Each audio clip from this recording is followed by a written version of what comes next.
Hello everyone, welcome back to another tomato sauce stream. Today, we're going to do something a little bit different. We have a new product just around the corner, so I didn't want to go all out with just kind of forcing content, so we're instead going to kind of be... We might end up playing a little bit of ladder towards the end, but for the most part, we're just going to be doing kind of a prediction stream, where we're just going to be talking about what we think might be coming just around the corner. Because for 2025, we only had 4 new Rush characters. Now, that's not great, if we're being completely honest. That being said, I'd rather have 4 than anything less than 4.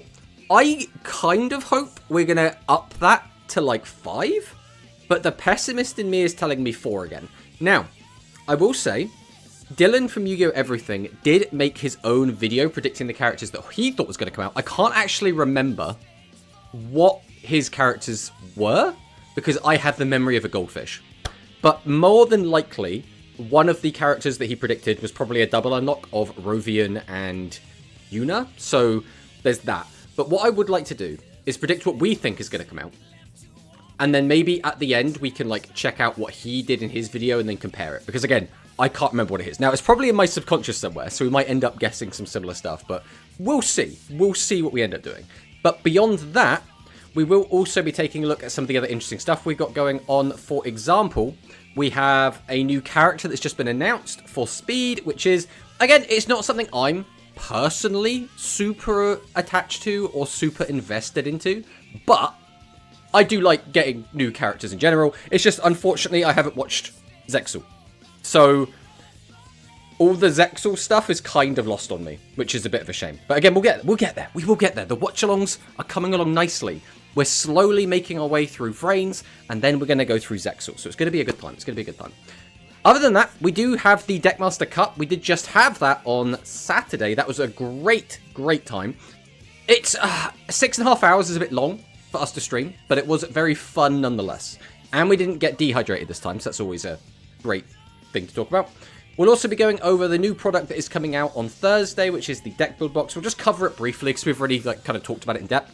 But it is just around the corner, so people are probably excited to get their hands on those new cards, even if the product itself might be something that does leave something to be desired.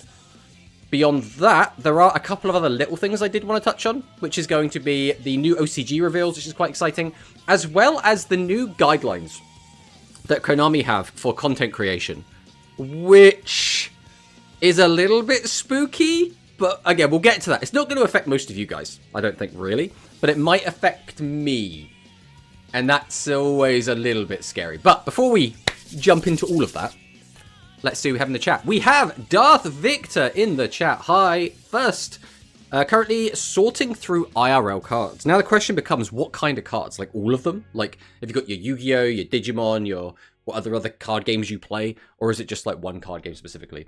We have Islet in the chat. Hi, lurking for a bit before I have to leave. Well, thank you for dropping by, Islet. We always do appreciate people just coming and hanging out. I mean, that's all we really do. We just yap, we chat. That's what we do. But I'll be back in a bit. Got sorting. I'll be down here not chatting. You got one challenge. Don't get me bored, Tomato, while I do this. I mean, I can't promise you anything. If you get bored, that is nothing to do. That's probably everything to do with me. I will take no responsibility. That's what we're going to go with that. I'm debating if I should go buy a pizza. I mean, pizza's always a good, right? It's always a good choice of food. Because it's tasty, it's easy, you can reheat it later if you, like, can't finish it. It's easily shareable if you've got other people around.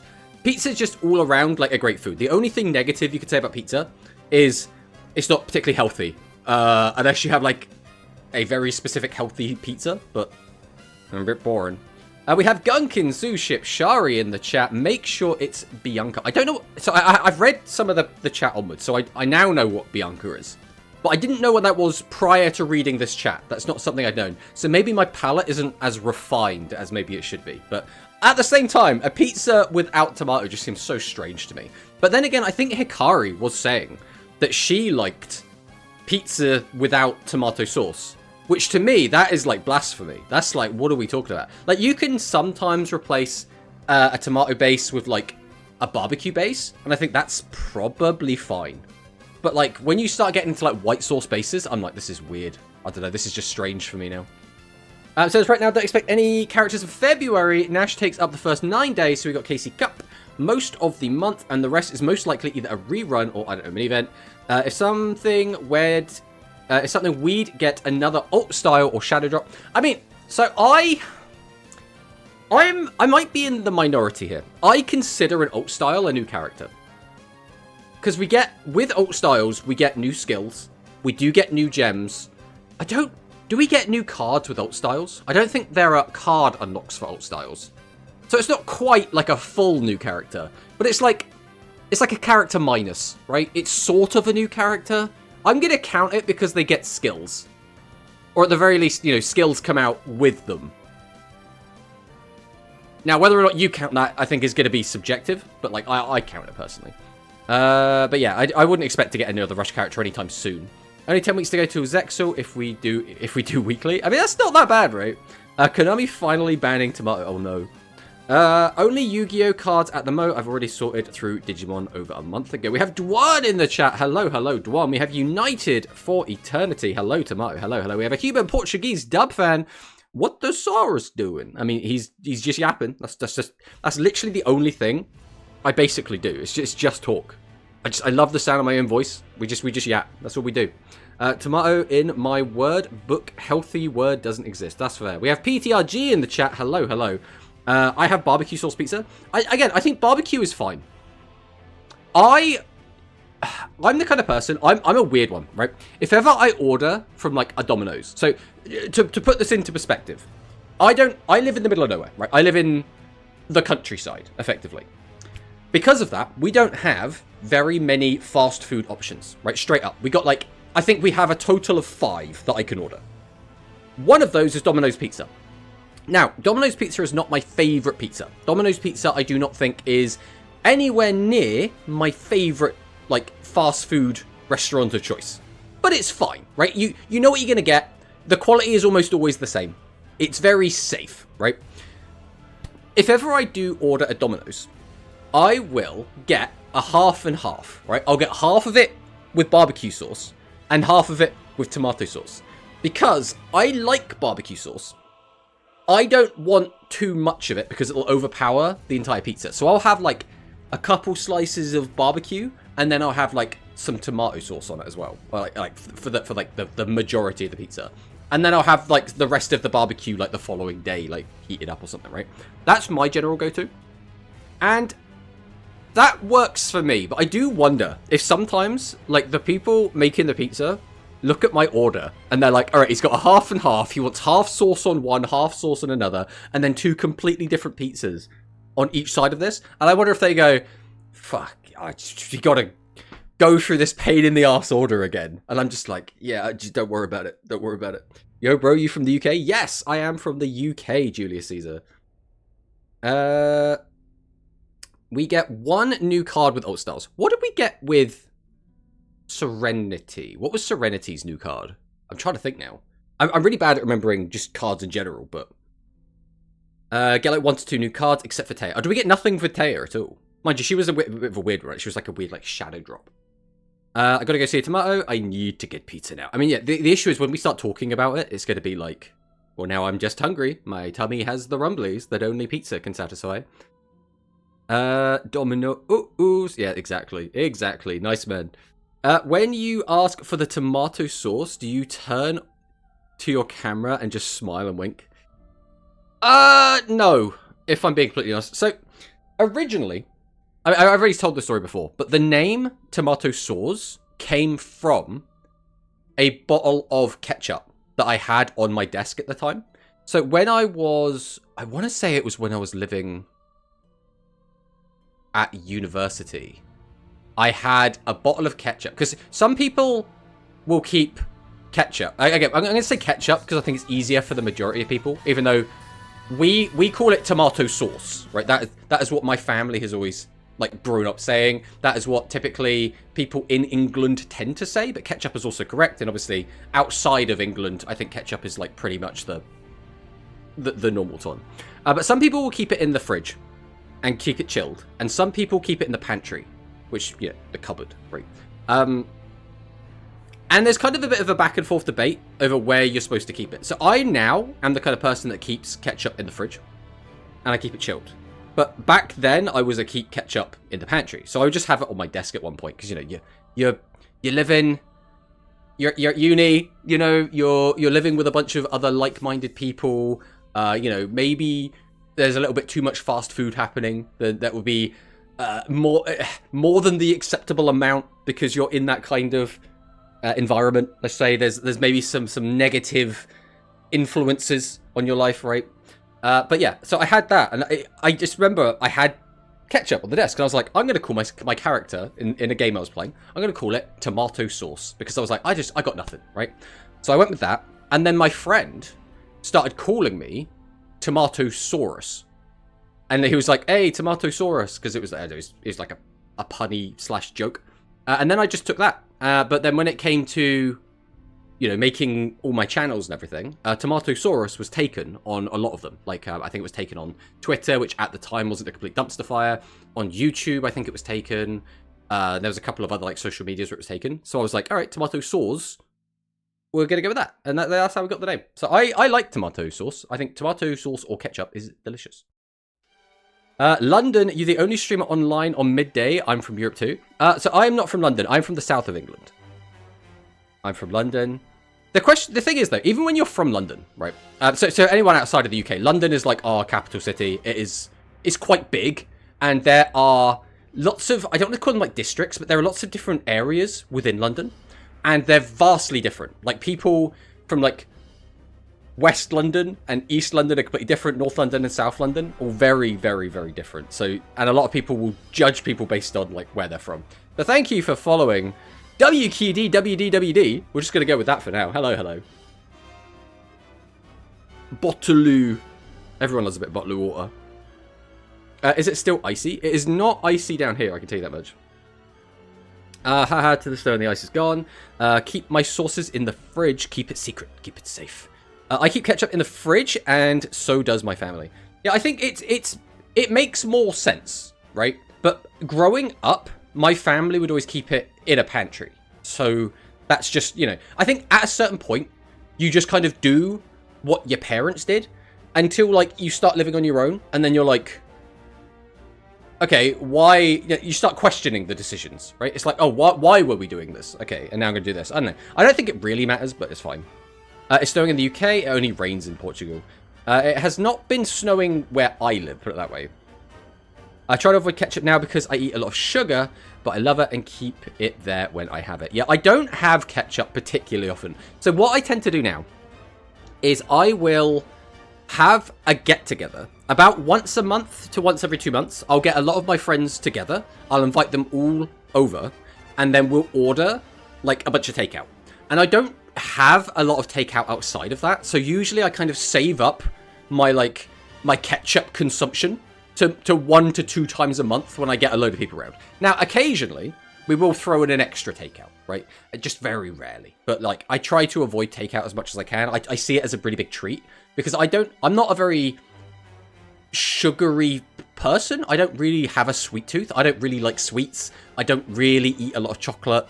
I don't eat much of that at all. But I am a carnivore. I will devour meat, right? If there is some delicious meat in front of me, I'm going to eat that so much. So, like, for me, a takeout is a treat, right? So that's how I look at it. Let's try and catch up with chat rather than getting on this really big tangent. I got to keep it in the fridge. It normally stays in on the back. Got to put sauce in the fridge after about 3 days to a week.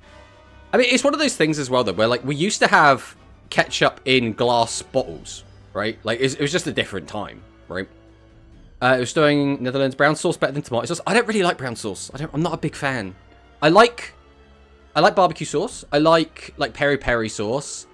I like a lot of chili sauces.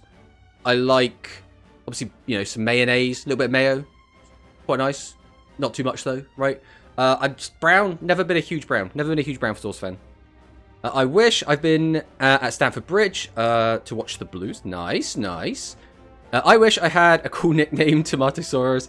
I have lots of nicknames, but not a cool one. I was in London around 2013. Loved it. I miss it. London is a really weird place. London is either lovely It's like very bright, very colourful. There's a lot to do, depending on which part you go to. Or it is awful. There is traffic absolutely everywhere and you can't drive anywhere. It's like, depending on where you go, a lot of London is just kind of dirty. And obviously the Thames is in a horrible spot and it kind of stinks. So like, it's weird. If you go to London, but you go to the good bits, you have like a great time, a great experience. It's a really good tourist spot. If you go to the bad bits of London, it is awful. It's a shithole. So it's like, let's try catch up. Hello, Ursus. Welcome, welcome. I bet Tomato is from Sunderland. I am most certainly not from Sunderland, tell you that much.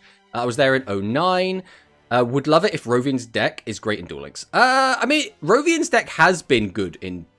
Well, no, I'm thinking of Roman. Rovian, I don't know. I don't really like the Shaman Bandits. I like the fusion stuff. At this point, they will probably just give us some of the fusion stuff. Right? They're not... Are they going to give us Rovian and then give her just the equip spell stuff? Surely not. Surely they're just going to give us the fusion stuff at this point. Right? We've got Gradius stuff in the game. We got the Music Princess fusion stuff. Surely they're going to just give us the fusions, right? That's where my brain's going at the moment. Burger over pizza all day.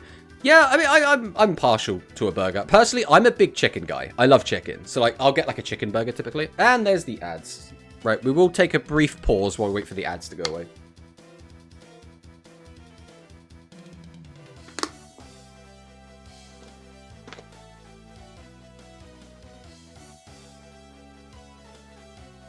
Honestly, 16 minutes in, and we just talked about takeaways.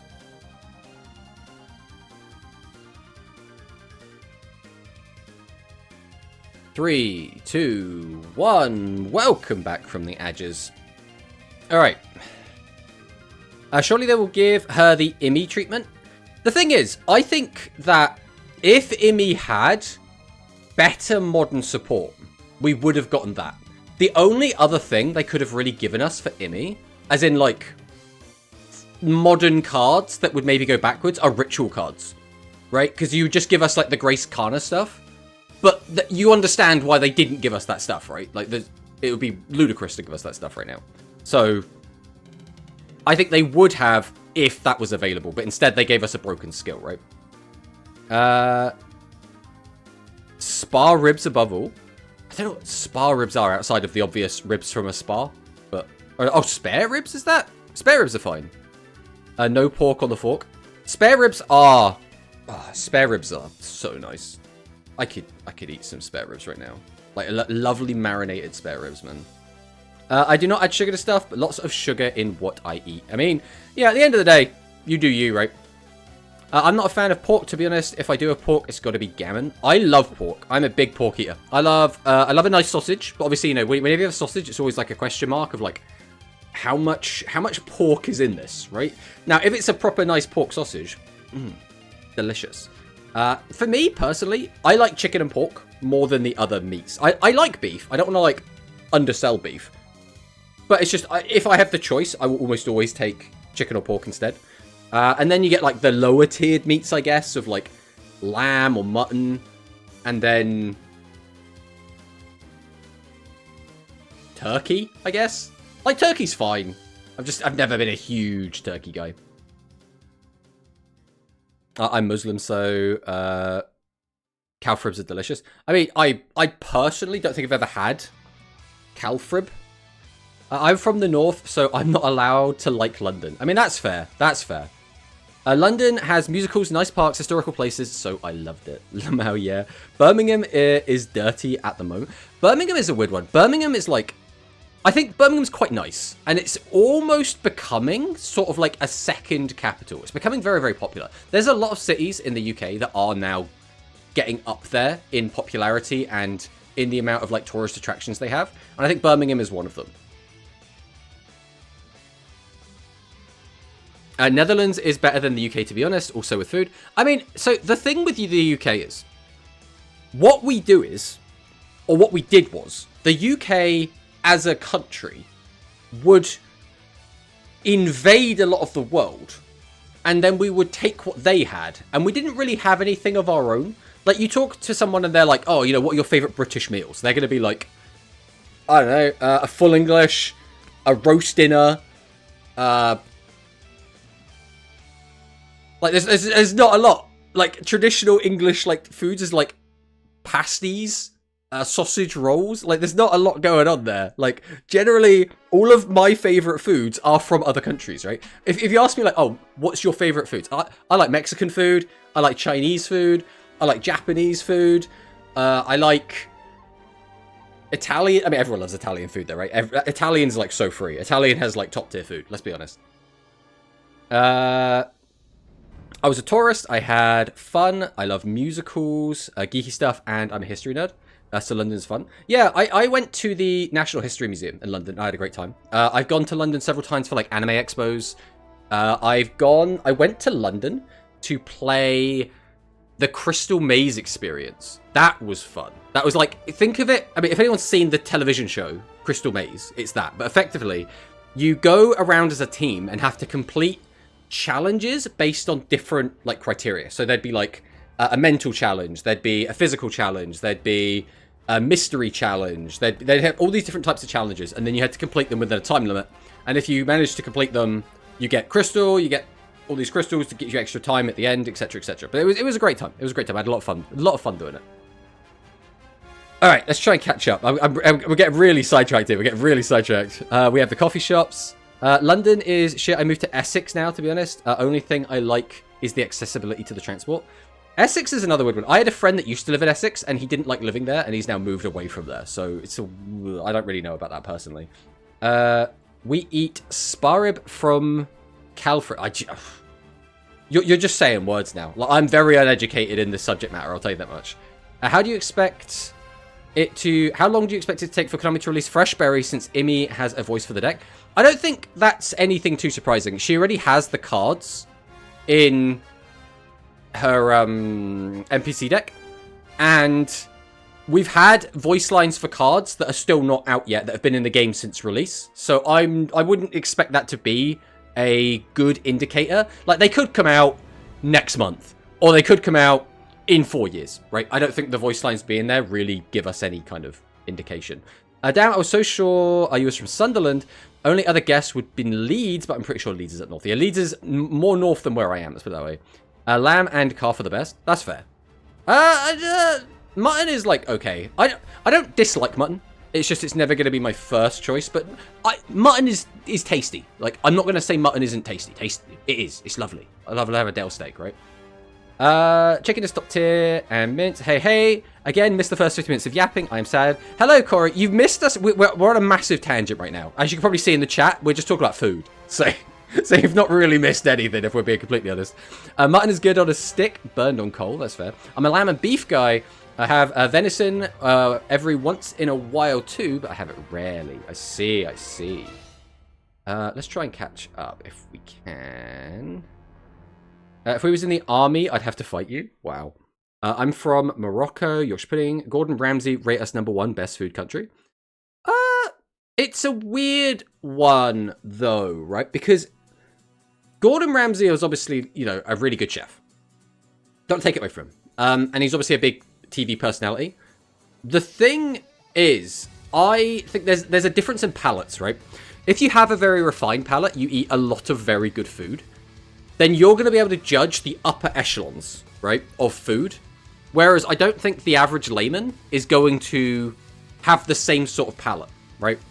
So what I think is more important is, like, who has the best average food, if that makes sense. I don't think England has very good, like, average food. But then again, I think English isn't a very good country for food in general. So we're probably not anywhere near the top of that tier list, right? Spotted dick, fish and chips. I mean, yeah, fish and chips is nice. Fish and chips is quite generic. Fish and chips is something from the kid menu. Fish and chips is like... So in England, obviously we're an island, right? We're an island country. We're surrounded on all sides by water. So the fishing industry here was very, very big for a very, very long time. It's not as big as it was now. But at the time it was huge. So because of that, our, like, haddock, our cod, a lot of our, you know, fish was very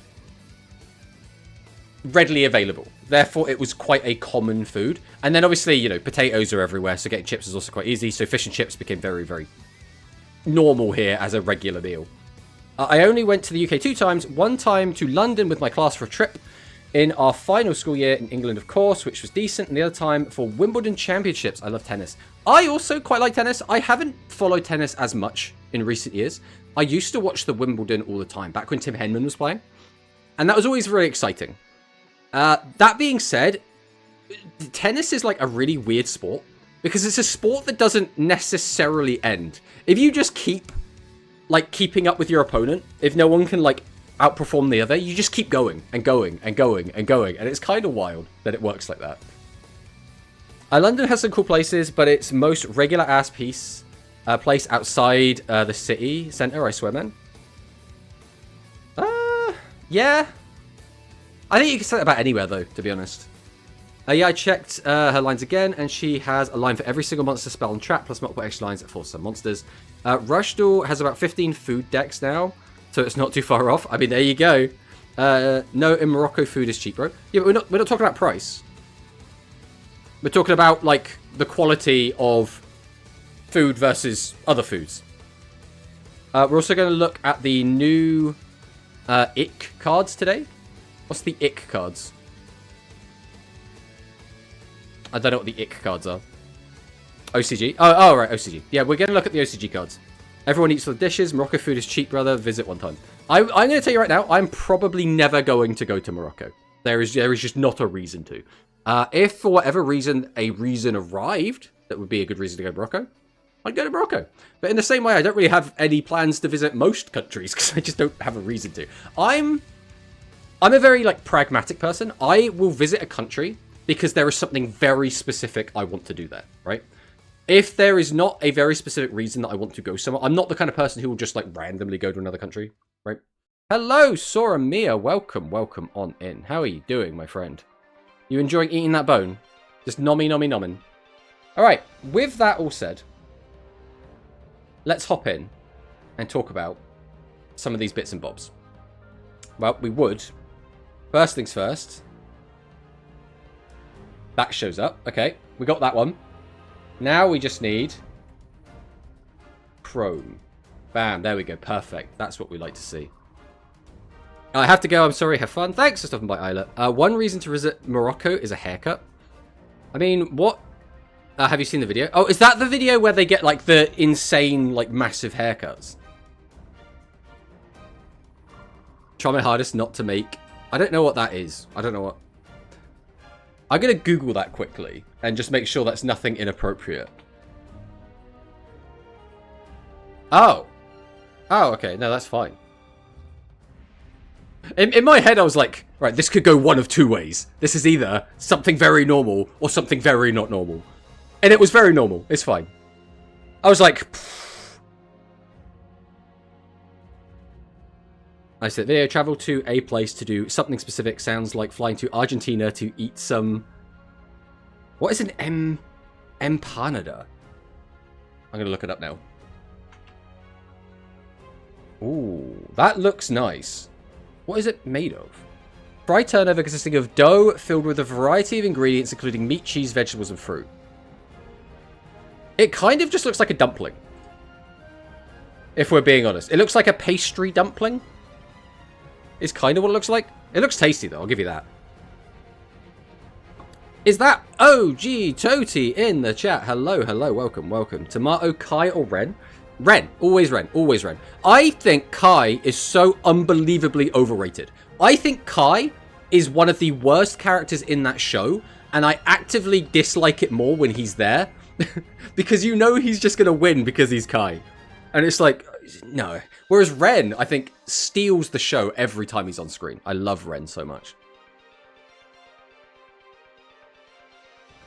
I don't care, they deserve that. Lamau, same. I like a spring roll pastry. I like empanada. They make them in Holland too. Nice. Every time I type English when I wake up, I eat a lot of words. That's fine. That's absolutely fine.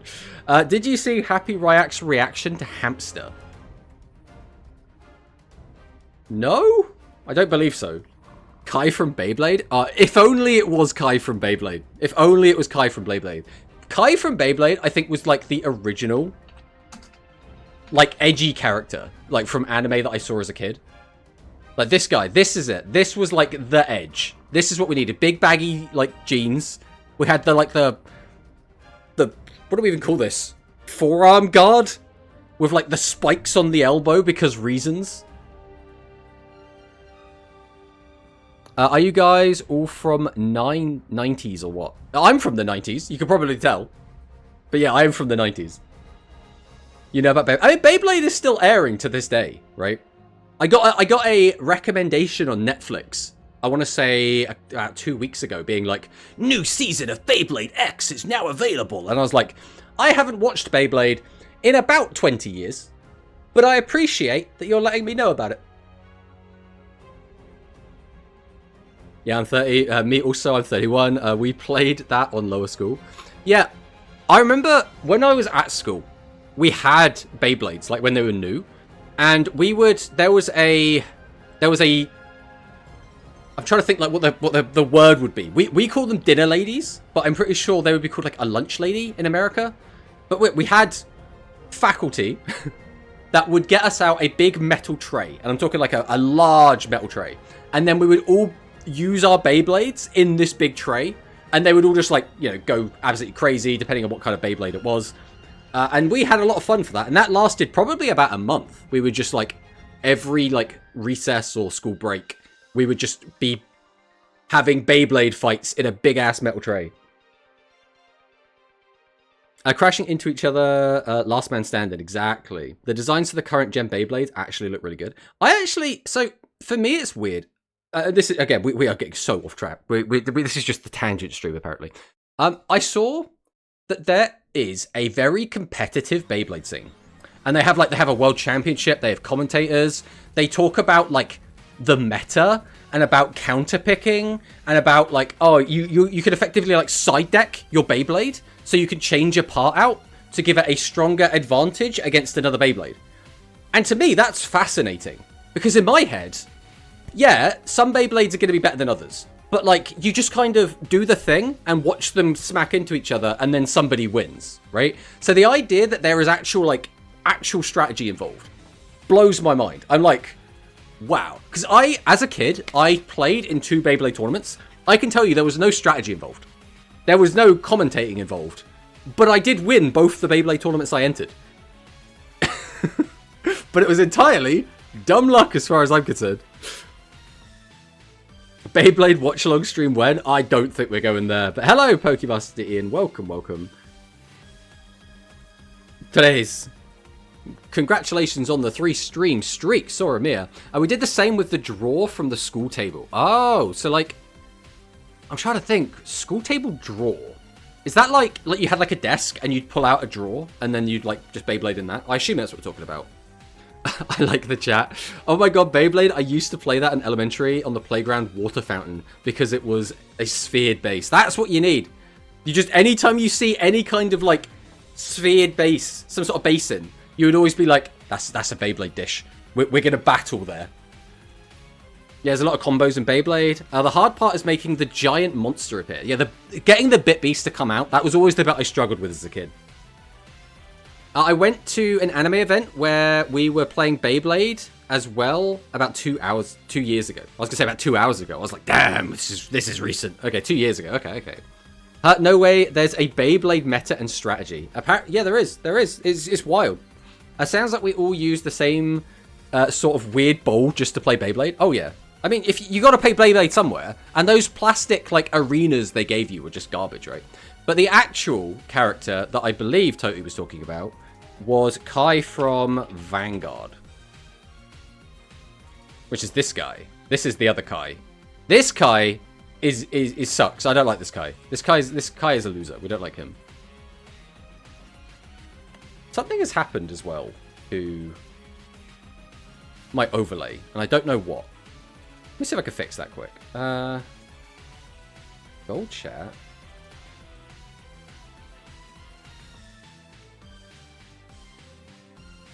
If I do that.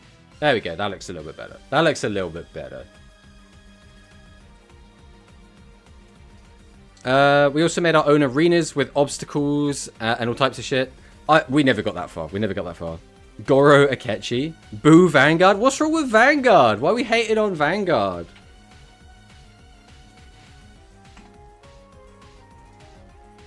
Also, why are we talking about Goro Akechi? Is Goro Akechi, like, here? Did we see him? I didn't see him. Either way, it doesn't really matter. Unless it's voiced by the same person. I have no idea. I like he is very serious character in the middle there.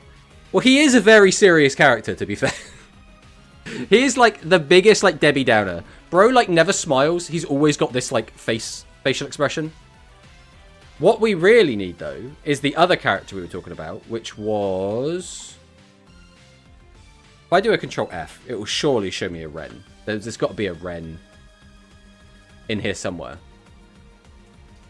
Oh, he's there, but there's no link. So when Toti was talking about it, Toti was saying about, do you prefer Kai or Ren? This is Ren. In my opinion, Ren is just so much better than Kai. Ren is just such a better character. He's an antagonist that kind of switches sides. He's really good. Kai, he looks like Akechi. Does he? Whenever I think of Akechi, I always think of his, like, long-ish floppy hair. And Kai's got, like, the tie from Digimon hair. Obstacles, what is this, Biederman? I did play Biederman. From what are these characters? What game? These are from Cardfight Vanguard, which is a TV series / trading card game. So this is obviously what one of the Cardfight Vanguard cards looks like. Biederman is a weird show. This is Biederman. I actually had a Biederman as a kid, but I was kind of getting to the age where I was too old for Biederman. But, like, you know, when you're in the, like, the Yu-Gi-Oh sphere and everyone else is, like, getting on the next, like, anime, like, hype train thing, you'd, like, hop in. So I did play a little bit of Biederman. Although, again, it was a really weird game. I catch you with hair gel. Okay, I'll take. I think that's fine. Digimon hair. Also, hello, Mr. Tomato. Hello, chat. Hello, Sakadetsu. Welcome on in. I only know Yu-Gi-Oh! First season. You only know Yu-Gi-Oh! First season? Yu-Gi-Oh's great. I don't know. Yu-Gi-Oh! Is something I'll always have a soft spot for. But I think it's because I loved the show as a kid. Like, I absolutely loved the TV show, like the first season. Then I got into the card game, and then I played the card game, like, religiously. I played it competitively. We won a whole bunch of tournaments. We got into the community. We played a bunch at locals. We traveled around the country to play in different tournaments. And then that, like, kind of solidified that, okay, I'm a Yu-Gi-Oh guy now. So now Yu-Gi-Oh is sort of, like, it's core to my, like, my childhood. I liked Metabots. Yeah, I like Metabots as well. We're now just talking about just old anime franchises. Metabots is great. We actually have Metabot. This sound playing right now. This is from the Metabots RPG that was on Game Boy Advance. So this is a Metabots soundtrack we're listening to right now. Yeah, exactly what PTRG said. I love King Atem. I only play Duel Links and I love it. Only speed. I mean, that's fair, right? If that's what you love, then, you know, that's what you love. But I love all of it. I love all of it. I personally prefer the game of Rush, right? But I still really like Speed. I think Speed is still really, really fun. I like all of the different anime seasons that I've watched. Metabot was so cool to watch. Kilobots. Because in Japanese, it was Meta-Rot. I know that. But yeah, Metabots was great. Anyway, let's try and get a little bit back on topic, I guess. I only play no other games besides that and some shooters. So I'm a big RPG guy. I've played a lot of shooters. I've played...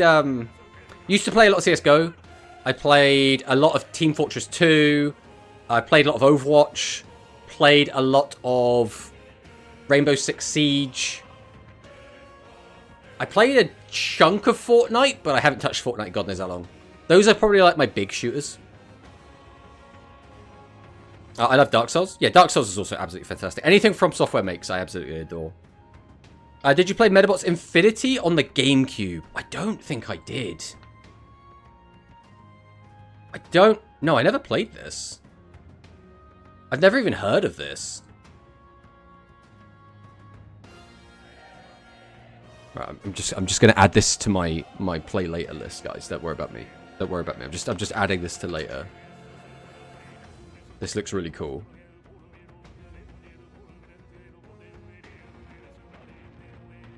That type of game, I like Assassin's Creed. Yeah, Fortnite and COD and Warfare are my bangers. GameCube was Smash Brothers all the way. A new Sunday stream game. We have to... Right, we're finishing Digimon, okay? We're finishing Digimon. I'm not sure what we're doing this weekend. Because on one hand, we're only really having 2 new decks, right? We're going to have the Phoenix deck, and we're going to have... And we're going to have Monarchs. So I don't think we need to give up the Sunday stream to just play one of those decks early. Like, we can just wait till Tuesday. So we're probably going to play Digimon on Sunday, and then just do whichever deck we don't do on Thursday on Tuesday. I think that's probably what we're going to do. I'm down with Mr. Game & Watch. I mean, Mr. Game & Watch is always a really fun character. A bit RNG though, right? With Pizza, nice. Chicken.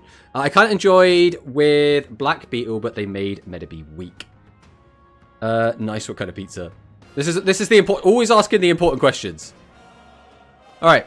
I will also hop into this. We can keep talking about other bits and bobs on tangent. That's fine. But I do also want to start like talking through some of this stuff. So we got the Bisma meta snapshot, which is always quite a fun time.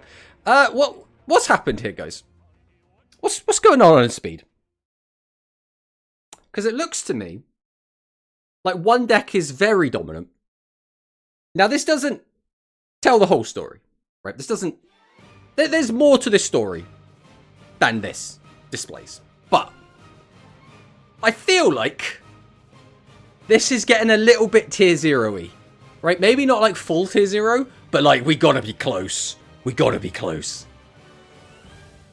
Phoenix and Monarchs are both cool decks, but I don't know. Without more cards from Bundle, PvP tickets, and Trader, they look like they won't do much. I think... For me, I have judged decks in the past that have ended up being a lot better than we thought they were going to be. We thought Red Eyes was going to be absolutely dog shit. That deck actually did okay. We thought Aqua was going to be kind of mid. That deck became one of the strongest decks in the game. So there are just some situations where, like on paper, you look at it, you rationalize it out, and you're like, this is probably not going to be very good. And then it ends up being okay. So I'm going to hold my judgment on the new decks. My gut feeling is they will be okay. I don't think either of them are going to be top tier, like at all. But I think they'll make low tier 2, maybe low tier 3. I don't know. It is so hard to judge till you actually get your hands on them. You start playing a bunch of games. And then even with like the first week, people don't know how to play against them. So sometimes they can get some free wins that they won't do after that first week. So like it's a tricky one. It's a tricky one. Another one called the Forbidden Pizza. Uh-oh. Branded Fusion happened. Branded Fusion too strong, man. Hawaii, my favorite with turkey ham. I'm not a big pineapple person in general, right? So people are like, you shouldn't have pineapple on pizza. I'm just like, you shouldn't eat pineapple. Like, pineapple is good for you. I just don't like the taste. Like, pineapple juice, I can have a bit of, right? I can have, like, a glass of pineapple juice. If someone offered me another one, I'd be like, I can't. My tongue won't be able to, like, handle that. I just can't. I just can't. We don't have the assistants, bro. What are you gonna play, Seahorse Carrier? Don't worry about it. It's gonna be fine. Well, but again, so in the original OCG version of the deck, when the deck first came out, all you did was play 2 of the fairies and then just the maximum pieces, and that was it. You didn't play anything else. We didn't have the assistants when it came out. We didn't have the Chemi Pets when it came out, which says the deck is functional without any other cards, right? Now, does functional mean good? Not necessarily. So the deck might be very playable, but just a bit shit, right? That is probably what's going to end up happening. Because obviously, the more support you get for a deck, the stronger it's going to become. I do think, though, the skill that it has is very, very good. And again, they can keep giving us new support for that deck and never change the skill, because the skill is very evergreen. I feel like that skill is probably going to be sticking around for a very long time with that maximum. Hi, Tomato. Hello, Mateo. Welcome on in. No, you, Mr. Tomato. B Trooper is doing great right now in speed. It's there. second place. Yeah, I mean, I've got nothing bad to say. But I think B-Trooper's cool. I think B-Trooper has a couple of annoying little things. Like, it's kind of a floodgate deck, which is kind of lame. But I like bugs, so I can't be angry at it. I only have pineapple by itself or with hot sauce. With hot sauce? Pineapple with hot sauce. Okay. I've never imagined doing that, but I imagine the juxtaposition of the flavors is probably either absolutely disgusting or they'll end up complementing each other. But I'm leaning towards the first, but I don't know. It sounds very jarring. Do you regret now, Tomato, not getting B-Troopers? I don't really mind. I have a full branded deck made, and I just don't... I'm not playing speed at the moment.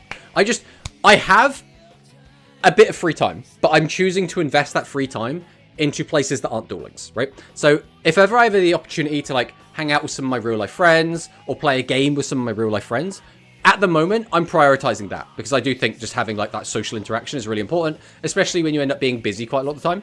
And unfortunately for that, playing Speed Duel isn't very social most of the time. So, yeah, it just is what it is, right? B-Troopers is free to play. We can't even play Carrier. Skill doesn't allow it. Oh, yeah, we can't. Literally can't. Which is very funny. You were debating when it was coming out. I assume that's what we were. You were debating when it was coming out. Oh, with B-Troopers? Oh, I understand. I'm on the same page now. We were talking when B-Troopers came out, if we were going to get it, because out of all the cards in that box, B-Troopers was the one that was interesting to me. Again, I need there to be nothing else happening, right? I need a blank slate where there's no games coming out, when a lot of my friends aren't currently invested into something, and then I'm going to, like, be along for the ride with them. And then, that is when I can dive into Speed and play a whole bunch of it. Maybe, like, learn the deck enough to play in some tournaments and stuff.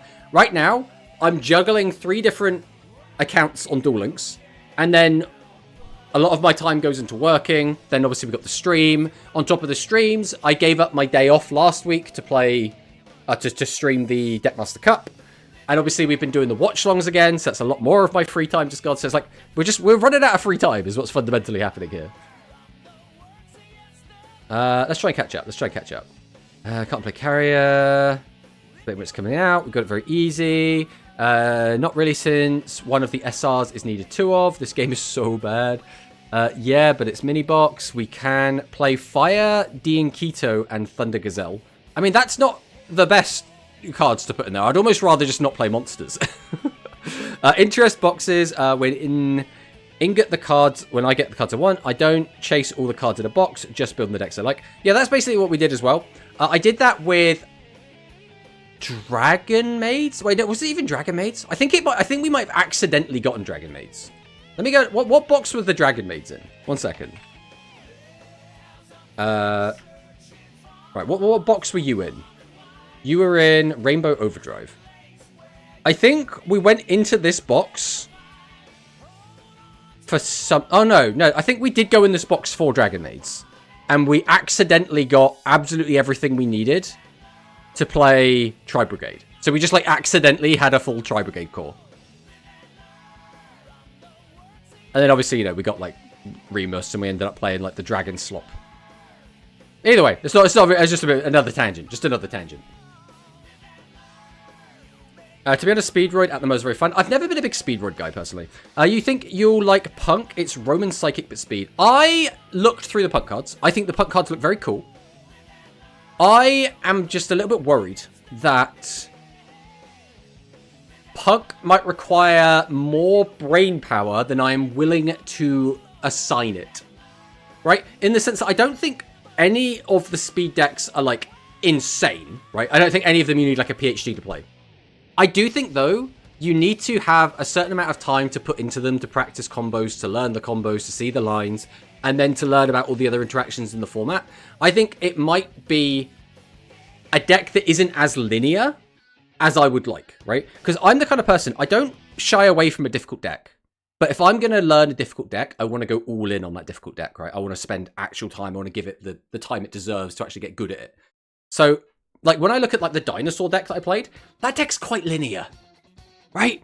The dinosaurs, it's not insanely complicated, but the deck is still very fun. It was still very powerful. Obviously, it's only just come off the tier list, but that deck was not insanely difficult to play. Let's be honest, right?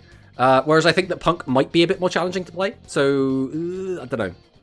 All I know about pineapple pizza is that everyone that tasted it loved it, and everyone that never tasted it hates it. I've eaten plenty of pineapple pizza.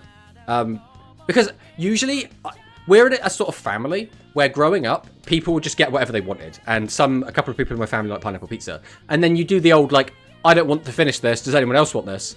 And then I'd be like, you know what? I'll take some free pizza. I'll just say some free pizza. And I think pineapple pizza is not the worst thing in the world. It is not. It is just fundamentally not. It's not my favorite pizza. Like, the pizza I like is, like, slathered in meat and jalapenos and chili peppers. Like, I like a spicy pizza. That's what I'm saying. And it's delicious. But I'll eat pineapple pizza. I'm not going to say no to it, right? And then Konami make it stronger from ranked rewards. I want ABCs. Do we not have ABCs? Do we actually just not have ABCs? We must have them, right? We don't have ABCs? How do we still not have ABCs? Like, we have branded. People are talking about, like, it won't be long till we get, like, tier. It's not going to be long till we get, like, cash. And we don't have ABC yet. That's wild to me. That is actually wild to me. The droplet box, yeah. That's what I have, like 4 droplets. I'm just like, I don't need these. Accident never happened. Yeah, it was Tri-Brigade you got by accident. Exactly. Speed Road with no fusion area. Shadol best deck combos. I love that deck. Shadol is a really weird one. Because Shadol is, again, it's just kind of a floodgate deck. I don't know. Shadol is a deck I like on paper. But in practice, it was just Winder Turbo. And I think floodgates are always bad. I never like floodgates. The only time floodgates are ever acceptable is if they are floodgates that are not, okay, you don't get to play the game anymore, right? So I never minded stuff like Jinzo. I never minded stuff like Royal Decree. Those sort of floodgates, because they turn off, for the most part, quite an unfun part of the game. If you're playing a deck that just absolutely spams traps, your opponent probably isn't having a very fun time. So I don't mind turning like that off. But whenever you have like, oh, you can't summon monsters, we negate all monster effects, like all of those kind of floodgates, I'm always like, not a big fan personally. But they got limited. I ended 274 in KC with Doles 2 KC ago. I mean, congratulations. I mean, I'm happy for you. And I also think as well, if you're playing competitively, you should be playing whatever the best deck is, or whatever you feel comfortable with, regardless of how quote-unquote toxic it is. Absolutely. If you're playing for money, for prestige, for ranked points, for whatever, absolutely play whatever you want. The Mokuba skill Dino deck is slightly less linear than the Rex skill version. Is it? Is it though? Like, fundamentally, you just do the same combo still every duel. If you open the level 1, you shuffle it back in with the skill, you get the draw 2, you go into spheres, but like, that's still, to get to spheres, you still do the same thing. Right? It's not. The way I see it is you're basically still doing the exact same thing, in the sense of you're going to end on pretty much the same board every turn. Right? Now, there is some variation because maybe you don't open the hand you need to do absolutely everything, so you go for a lesser version of the perfect board, right? But that's kind of it. We just have A, we got A. ABC effect too strong. Discard for a targeted banish. How can people keep up? It just seems absolutely disgusting. I mean, first off, it targets. So, I mean, that's ludicrous, right? There's no way any card would have the ability to not be targeted. That would be ridiculous. You can clear boards very easily with Dole. Oh, yeah. Damn, I want to get top 500 KC Cup. I just got the competitive plays, got 274 with 60 games played, and I was working that weekend. Well, in speed, I've got like top 500 in rush though. Next KC, I'm going for top 100 spot. Hopefully you get it. Thanks, brother. I hope you too. Oh, yeah. But yeah, I don't know. Speed is in a weird spot where like this is just like, this is kind of crazy. Branded is just absolutely ridiculous, right? I mean, to be fair though, Drytron did get a tournament win. Shiraba did get a tournament win. What happened here, by the way? Starry Cup 102. Where'd all the Despia go? It's just all the bees. Shark will save the meta. I mean, maybe. We'll take a quick look at the rush format. Now this looks a little bit healthier in my opinion. So this is Dwan. So everyone say hello to Dwan. This is probably Yaden for the most part. And then this is everyone else. So everyone who is anyone is just playing these 3 decks right now because they are almost certainly the top 3. I do think Hero is just a little bit under them. Maybe it's like a little bit higher and like it will be doing quite well, but buy Dwan. What do you mean buy Dwan? Dwan's fine. Dwan has done really well to make it there. But yeah, this was Dwan. We've got the level 8 pile decks. Music Prince is obviously doing really well. But in the 3 different tournaments we've had 3 different winners, which is quite exciting. And then, if we take a look over at the Deckmaster Cup, we've also, I believe, had 2... We had the same guy win both, but I think he was playing different decks both times. Despia instant loses, basically, to B-Troopers. Well, if that was the case, though, wouldn't this be a bit lower? They need to open a broken hand to win. No red eyes. I mean, there'll be no red eyes in the top 4s. Red eyes, as soon as level 8 pile came out, everyone just stopped playing red eyes. Just straight up. Like, it was weird. But everyone was talking about it, about how Nash will save the format. Yeah. Again, from a hype standpoint, from what I've seen of Zexal, right? I haven't seen a ton of Zexal. I've seen a bit of Zexal. But, like, for the most part, the things I like about Zexal is called Mizar and Kaito. Those are the things I like about Zexal, right? Now, there's probably more in there. Like, I've heard that some of the Barrying guys are really cool. Like, specifically, what was it? 4 or Quattro and Vector are meant to be really, really cool. Haven't really seen them, so I have no opinion other than the fact they look like they're crazy, and crazy is usually quite cool. I don't really like Shark. I think Shark is a bit of a prat. That being said, I've barely seen any of Shark. So every time I've seen Shark, he just seems to be like up his own arse and thinks he's better than everyone. And I don't really like that quality. But again, I've heard his story gets really good. And if you watch the whole thing, he becomes one of the fan favorites. He becomes like a really, really good character. But I don't know. I don't know his story, right? So this is not exciting for me for him coming out. Unfortunately, that's just what it is. Nash is so goated. I mean, again, I got nothing. I don't know. Maybe he's cool. Maybe he's not. I don't know. I only want Silent Honorak. Silent Honorak, though, just in a vacuum, is such a disgusting card. But maybe it's not anymore. Maybe it's coming out very, very, very late. So you can troll Grand.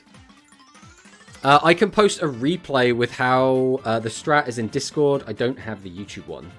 What we should do as well, we should give a shout out to Serena. While I remember to do shout outs. Because I do enjoy watching Serena streams. They just are very infrequent. There we go. We'll give a nice shout out to Serena. There you go. It's cool, I approve that. Nah, he's just a second best character development in the entire franchise. I mean, again, if I haven't seen it, I can't have an opinion, right? What's your Discord? I mean, exclamation mark Discord will get you there. Cinematic's Discord, I'll post. So that's the next watch along. I mean, yeah, we're probably doing Zexal after Frames. I basically left up to you guys.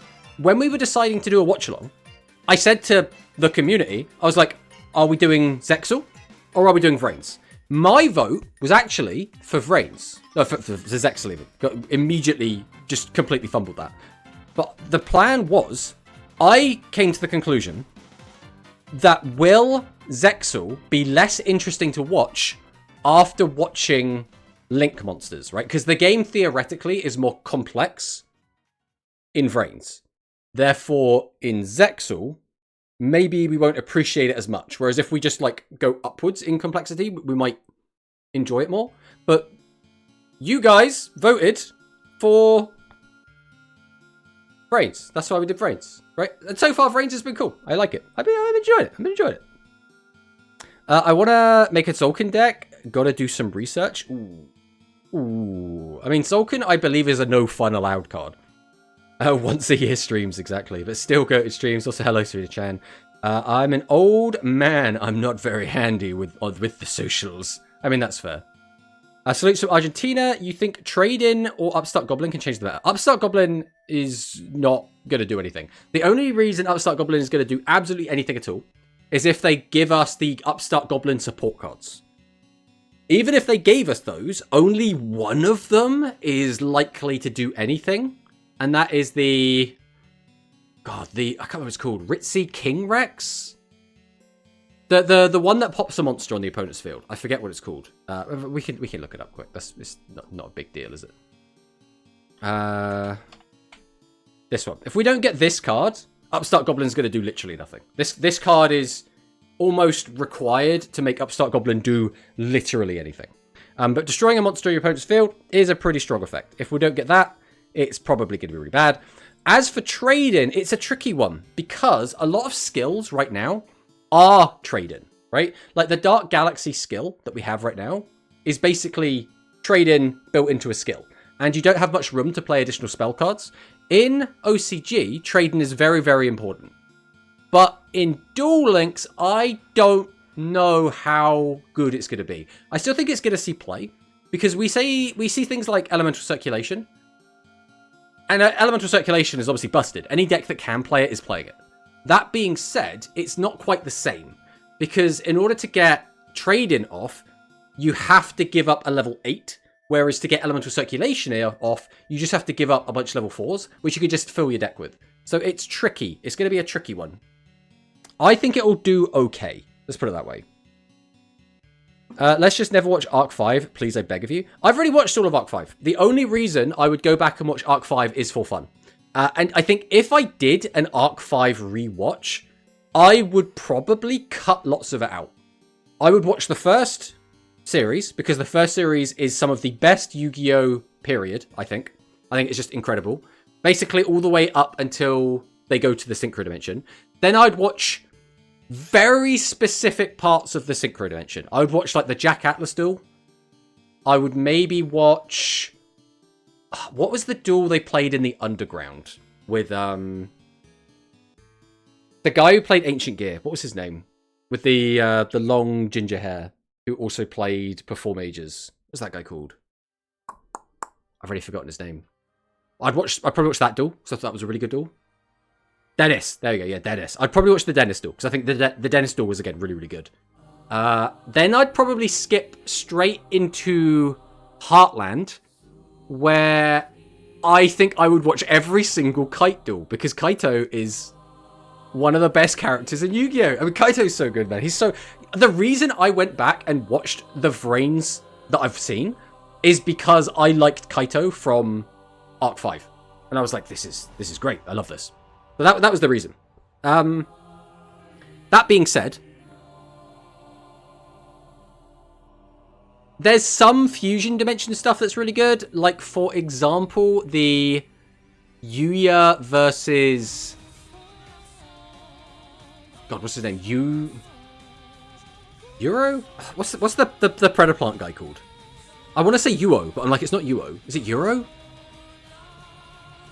The other U guy. Anyway, I watched that duel as well. Yuri. That's it. Yuri. There we go. Yuri. I'd watch that duel as well, because that's also a good duel. There's a lot of good duels in that show. The problem is, although some of its, like, best bits are really good, there's a lot of kind of chaff in there. There's a lot of what feels like filler content, and just a lot of, like, really bad pacing, which kind of...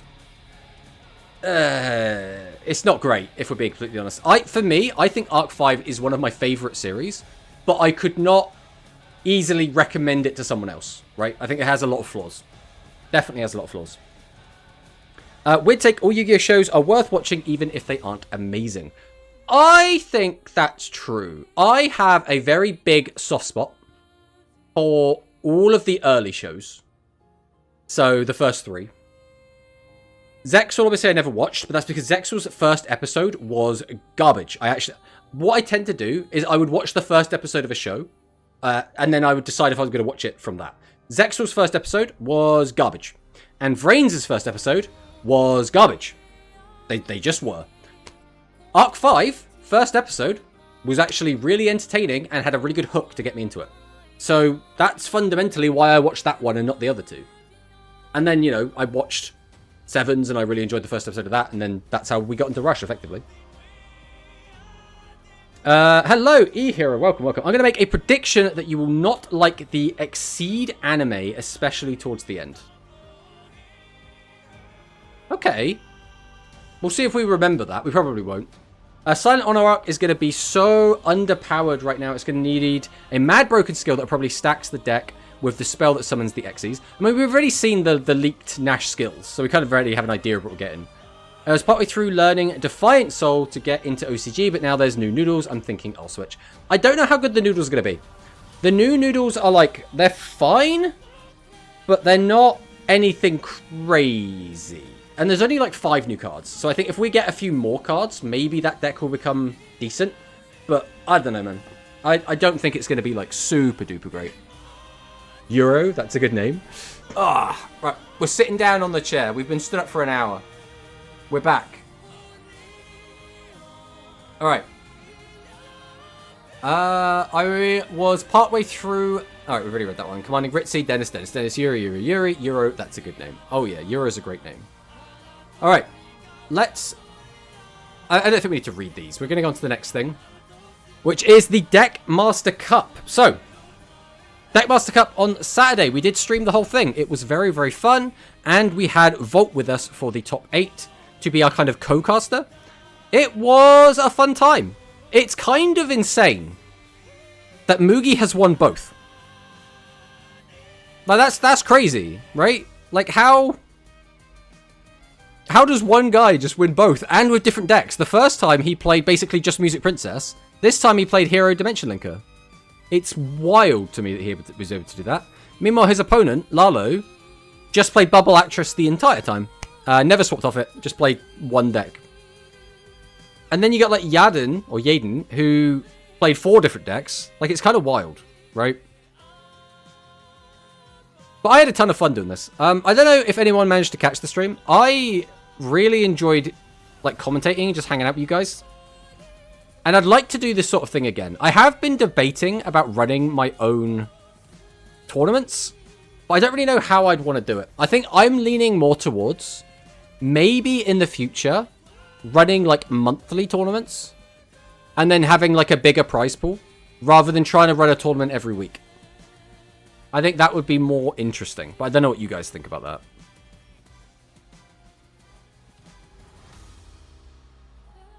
But yeah, outside of that, I think this was a really cool event. I enjoyed it. I do think Deckmaster Cups are still a bit weird because you have the whole, like, you can swap decks whenever you want. I'm not the biggest fan of that, if I'm being completely honest. But I understand why, right? I do understand why. So, on Thursday, we're going to be having the brand new deck build box Crimson Vocalize. And, yeah, I think these are some exciting cards. The new Monarchs, I think, are interesting. But I think, realistically, our Phoenix friend is going to be the chase of this box, right? Like, most people are going to want to get hold of this. I wouldn't be surprised if day 1, the ladder is basically just people playing this deck. A monthly would be good for tournaments, given there's already a number of weeklies running around. Hello, by the way, Voltalon. Welcome, welcome. Yeah, I think... So, for the issue I have is, sometimes there will be times where I just cannot have time off, and that can be a bit awkward. As well as, I don't want it to just be like a regular tournament. I kind of like the idea of like anticipation building and having a bit more of an attractive prize pool. So like having something like, you know, $30 to $50 for coming first, I think would be a lot more exciting, right? But we will see. We will see what we end up deciding. Either way, I probably wouldn't run my first one until a big product comes out. So not this product. It would have to be when the next product comes out, I think. But yeah, we have Crimson Vocalize. I'm looking forward to these cards. I personally am.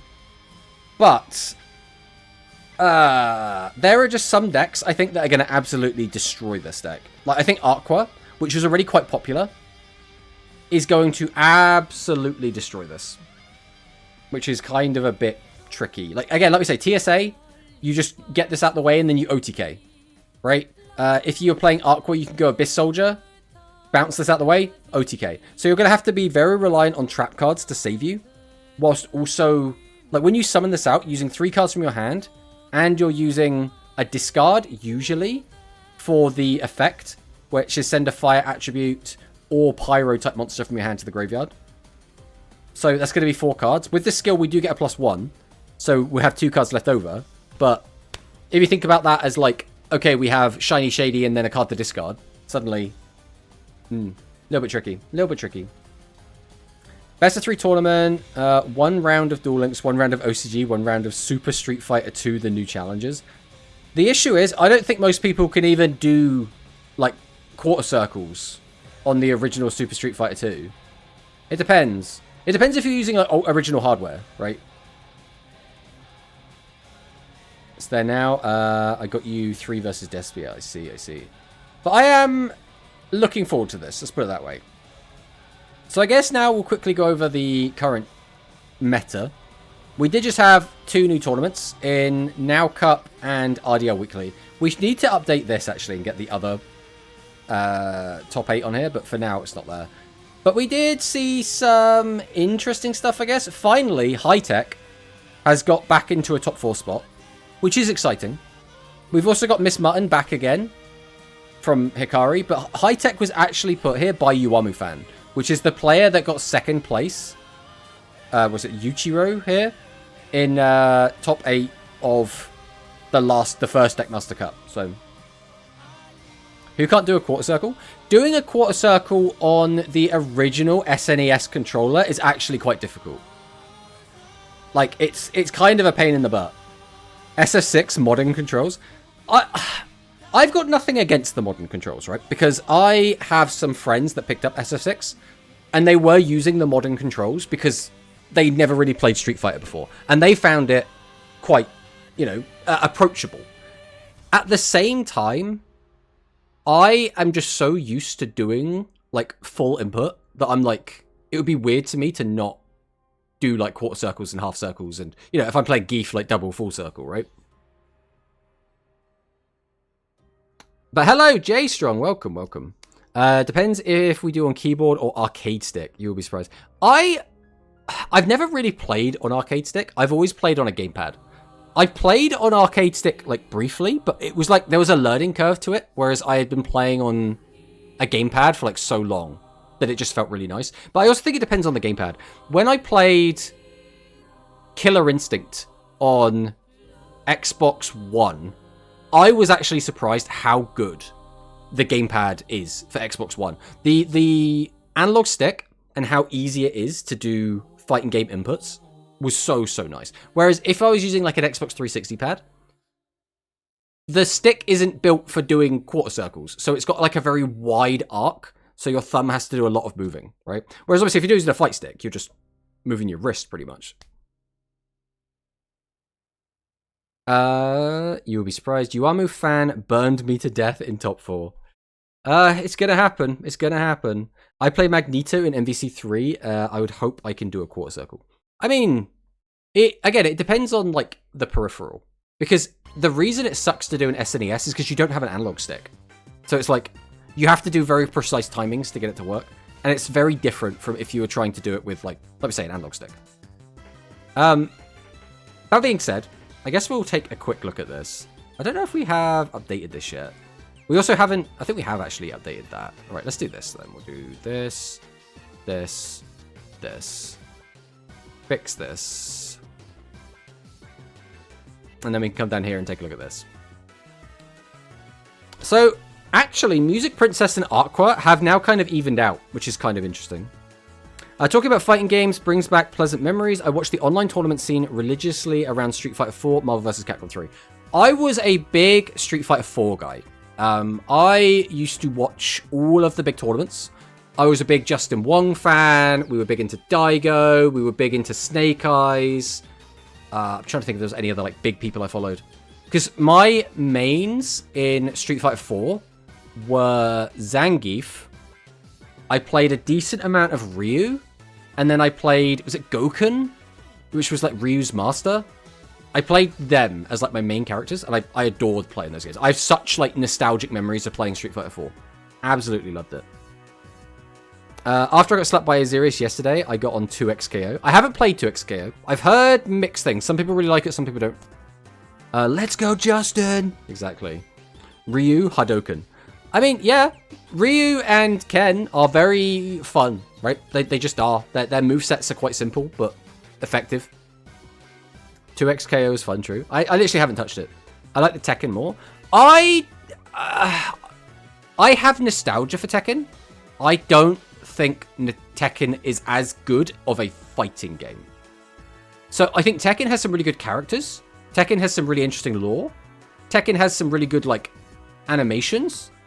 The actual fighting game bit, I don't like as much. I still think it's cool. I think Tekken is fun.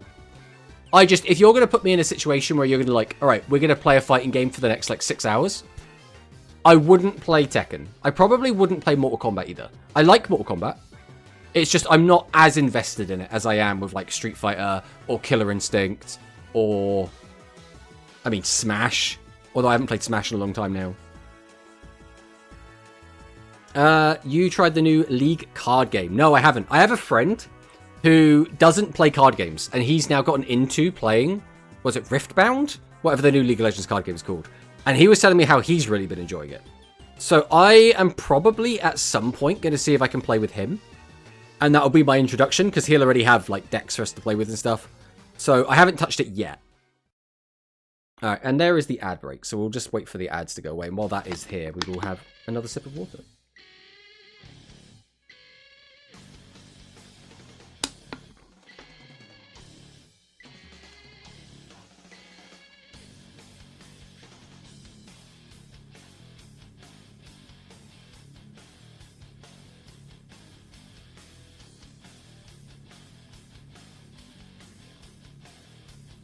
And that should be the ads over. So welcome back from the ads. I always play with Jin.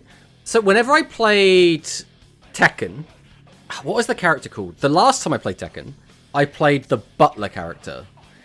See if we can find it on here quick.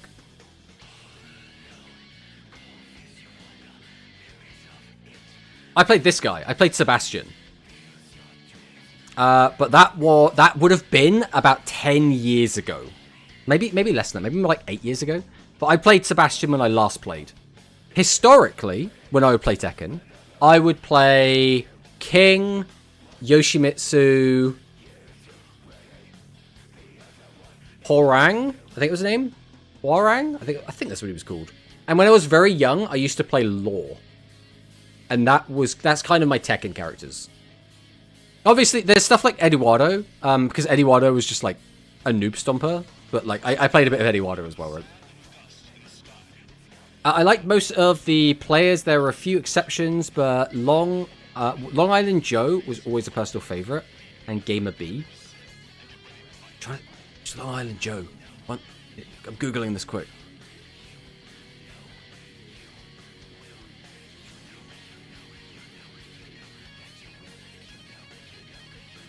This is a real person from SmackDown.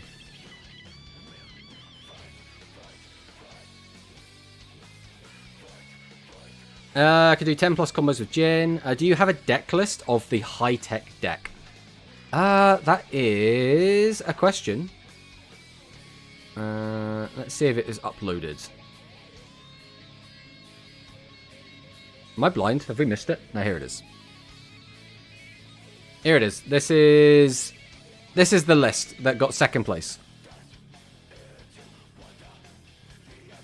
Smash is the best, that's true. Yoshimitsu, also crazy. He can boost LP.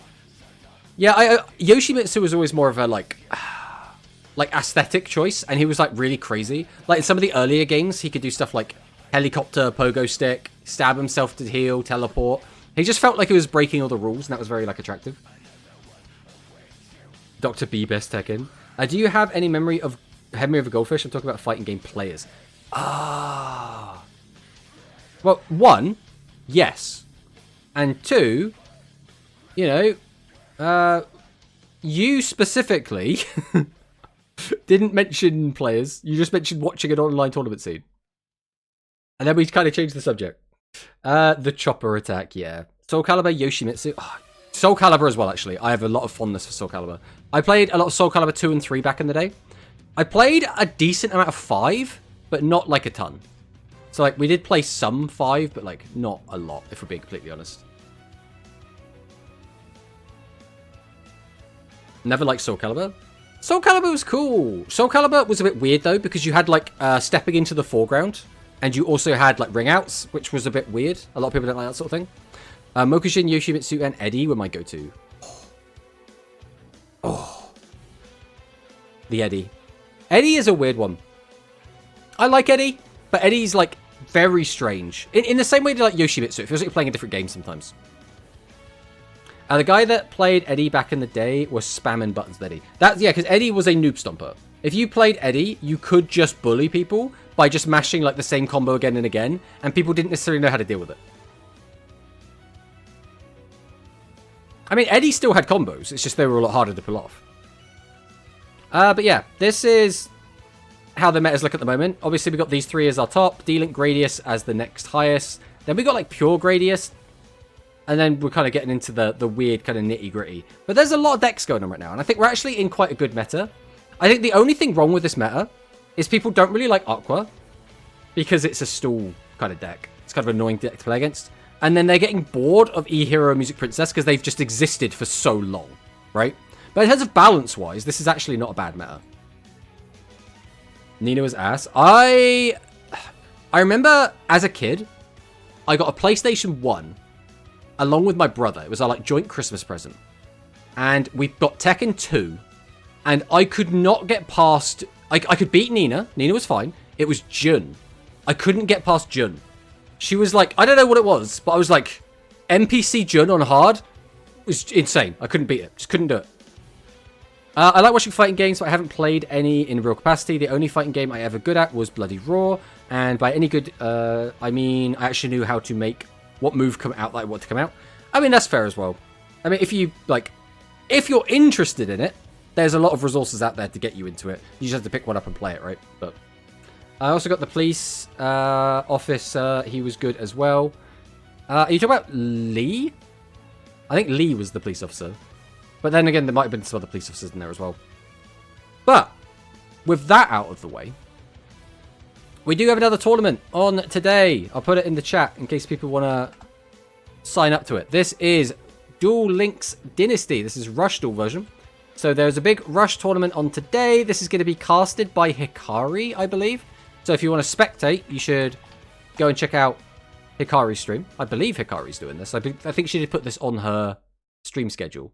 So you should sign up for this if you're interested in playing in today's tournament. It's a bit weird because this is right before the new box comes out, which will be like the hype stuff, UK time, 7 PM UK time.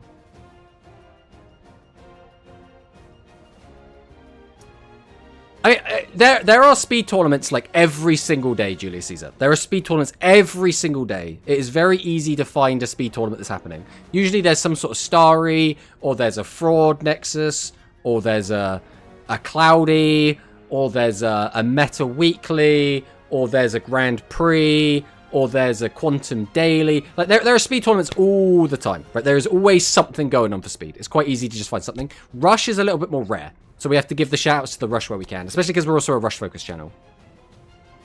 I tried Rush, but I don't like it at all. I mean, that's fair. You don't have to like Rush, right?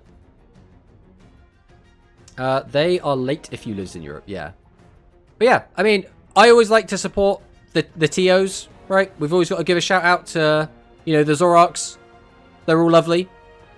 So next up, we're going to go ahead and talk about the new reveals that we do have for Rush.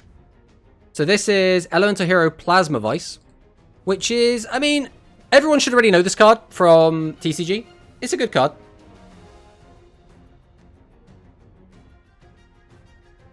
I love Rush. I mean, I love Rush too. I've always been a big fan of... I like all Yu-Gi-Oh! But Rush is my go-to at the moment. I think Rush is very back and forth, except when it isn't.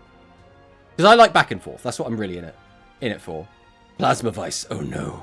I mean, Plasma Vice isn't that bad, right? So it's Sparkman and Blade Edge cannot be special summoned except by fusion summon. It's level 8 or lower, so it does meet the criteria for all of the type of effects that use this, like Miracle Fusion, for example.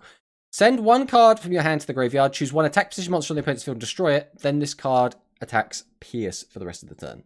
So this is a good card. The downside is, if your opponent doesn't have an attack position monster, you can't get Piercing. That kind of sucks. Other than that, this is fine. Like, there's nothing, like, crazy about this card. Not in my opinion, at the very least.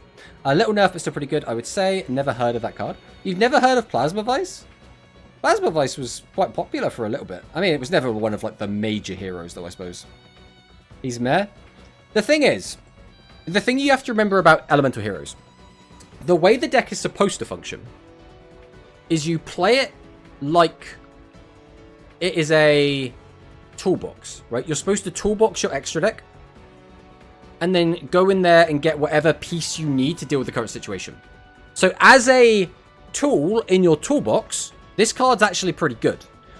The thing is, it's not the kind of card you'll go into every single game. It's not the sort of card that you'll go into in any board state.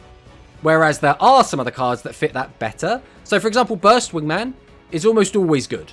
A 3100 body is pretty good. You could boost something else, that's pretty good. Popping back row, your opponent's almost always going to have back row. So it's always good, right? This is a bit more, if there's a situation where your opponent's got a face down monster and a face up monster and you just want to go into this and pop it, it could be really, really good. You think Rush will have the same problem of space that Speed on Duel Links? Some decks will, some decks won't. Fundamentally, it's going to come down to how many decks are like combo fusion decks. I think realistically, Metarian feels it a little bit at the moment, and Heroes feel it a little bit. But overall, I don't think it's going to be a huge issue. I'm more interested to see how they will deal with Rising Heroes now that they got some more support and become an own sub-theme like Neos and Elemental. Yeah, I am interested to see what they're going to do with it, but until we get the actual cards, it's hard to like make a call, right? Do we get more extra deck space in future for Speed? I mean, we don't know. You would assume so, but we don't know how high it's going to go. We don't know when it's going to stop. We might never get another upgrade. I would imagine we'll probably get to like 10 and then stop, but who knows? Who honestly knows? So the other cards we're getting, various cards from Overforce of the Abyss. So we're getting this, which is one of the love cards. So in first things first, we have Hungry Onion Rings. So this is part of the... God, what's the deck even called? Hungry Burger. This is part of the Hungry Burger deck. So level 3 Dark Warrior. During your main phase, this card was normal or special summoned. Choose one takeout attack in your graveyard and add it to your hand. Just a +1. And it's on normal or special, which is quite nice. This is fine. It's nothing like crazy. We have Hungry Special Coupon. So this card is treated as Hungry Coupon while in the hand or graveyard. Choose a face-up monster on your opponent's field, change it to face-down defense position. Then you can choose one face-up level 6 or lower Dark Warrior monster on your field. If you chose it, increase that card's level by 3 and its attack's pierce. So this is nice because this will let you get into your ritual plays. Or you can just use it to get piercing. And you can use it to flip something down before you get the piercing. So it can be just really nice in general. It's just a good card. I don't think it's going to be anything like super crazy, but it's at least nice and versatile. Nice snack. The new coupon helps this deck so much. So then we get Strain, the Noodle Ninja. Obviously, I'm a big Noodle Ninja guy. I'm a really big Noodle Ninja guy. So I'm excited for the Noodle Ninjas. But I will say, what does if you chose it mean? If you chose a monster that's level 6 or lower Dark Warrior. So it's just you have to do that bit to do that bit. Because this is a then you can. So you can't do the third bit unless you did the second bit, and the second bit is optional. So if you want the third bit, you got to do the first bit and the second bit, and then you get the third bit. Which also means, if your opponent doesn't have a face-up monster, you just can't use this card at all. Alright, let's look at Strain. So send one card from your hand to the graveyard. That's quite bad. We don't want to do that. That's a negative. Then send the top 2 cards of your deck to the graveyard. That's pretty good. Then you can choose a Pyro normal monster or the Noodle Art of Flavor Modulation in your graveyard and add it to your hand. So we break even. To be honest, did this need to have a discard attached to it? Would this card have been overpowered if you just got to do this for free? If you just milled 2 and then got a normal monster or flavor modulation from the graveyard, would that really have been the worst thing in the world? I think this requirement is a bit heavy-handed, personally. I don't know. I don't know what you guys think. But reading through the rest of these Noodle Ninja cards, because I've already read the Noodle Ninja cards, I don't think they're going to be spectacular. And I think one of the reason is they're making some of the cards a little bit too fair, like Strain. I think Strain's maybe going to be a little bit eh. So then we have Special Flavor Inspector, level 7, 1600 attack, 0 defense. If there is a Pyro normal monster in your graveyard, you can summon this card without a tribute. Okay, that's quite nice. Send the top card of your deck to the graveyard. For the rest of this turn, this card's name is restricted to Flavor Inspector, so it can turn into the fusion material. Then you can choose a fusion in your graveyard and add it to your hand. So, this is a +1 that can brick you sometimes. Which is like, I don't know. Like, how often are you going to have a Pyro normal in the graveyard? Chances are the only Pyro normals you'd have in the graveyard would be either a Flavor Inspector or Ember. And that's if we're playing the Ember build. So it's like, how often are you going to even have a Fire normal in the graveyard? It's tricky. It's a tricky one.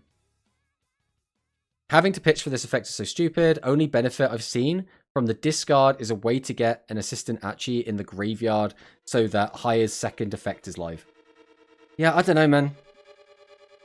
I think both of these cards, like, this card is not awful, but I feel like this could have been so much better. They could have given it stats worth a damn. It didn't have to be a level 7. Like, the only reason to make this level 7 is that you want to make, like, Ship of 7 treasures better in this deck. And if you're trying to make Ship of 7 treasures good, then you're actively trying to dissuade people from playing Extra Spice because it's a level 8. So it's tricky. It's a tricky one. Then we get their first fusion, Beginning Hiyashi, the Sonic Noodle Ninja. So level 9, 2900, 0 defense again. Again, that's part of the Noodle Ninja, like, theme. At the same time, 0 defense is really bad in our year 2026. I don't know, man. So materials, it's made using Strain and Flavor Inspector. Shuffle 3 Pyro monsters from your graveyard into the deck. That's fine. This card can attack directly for the rest of the turn. So 2900 direct attack. That's pretty good. Then you can choose one attack position monster on your opponent's field and change it to face down defense position. I think that's fine. You might be able to clear something. This is like, okay. I don't think there's anything wrong with this card, but it doesn't like stand out to me as being like crazy good. She's a target for Dugos and can easily be recovered, so I like that. The issue with having her as a target for Dugos is that now means you now have to play Dugos as well, right? So think about it like this. You're probably playing 3 Spice the Elite Noodle Ninja. You're probably playing 3 copies of her. Now if we're playing 3 Dugos, we've now got 9 high-level monsters. Now again, some of those are easier to summon than others. Some of them, though, will just get stuck, right? If you don't get a normal monster into the graveyard, which you're not planning to play a ton of, then Flavor Inspector is just a brick. Unless, again, you have, for example, like we were saying, Ship of 7 treasures. So it's tricky. It's very tricky. Now, I've been testing this alongside Graphicus, and it feels like the most promise is there. But then if you're playing Graphicus, that means you're now not playing the other Noodle Ninjas, right? So you're now not playing, like, Cross Promotion, who is also supposed to be used in this deck. It's very weird. It's a very weird deck. I just don't think it's going to be very competitive without something else. But the next monster we have is Excellent Spice the Special Noodle Ninja. So again, 29-0. Made using Spice and Flavor Inspector. During the main phase, this card was fusion summoned. That's, again, a bit of a red flag. We don't like effects that we can only use one turn. Because that also means if this is hit with like a Shiny Shady, it's just gone. It's got 0 defense, and it's a vanilla after this turn. So it's just, like, really rough. But choose a level 7 Pyro monster in your graveyard. It has to be exactly level 7. So that's going to be Spice the Elite Noodle Ninja, a vanilla, or our Special Flavor Inspector. Special summon it to your field face up. Then if you special summon Spice the Elite Noodle Ninja, which is obviously what we're supposed to be going into, with this effect, you can choose one card in your opponent's field and destroy it. Now, popping a card, fantastic. getting back a level 7 body is also really good. So if we can just go into Spice and then bring Spice back, pop a card, boost our attack up, there can be quite a lot we can do with that. So I think this card's actually pretty good. It's just how often are you going to get it off, I guess. Then we have this card. So this is the Noodle Art of Flavor Modulation.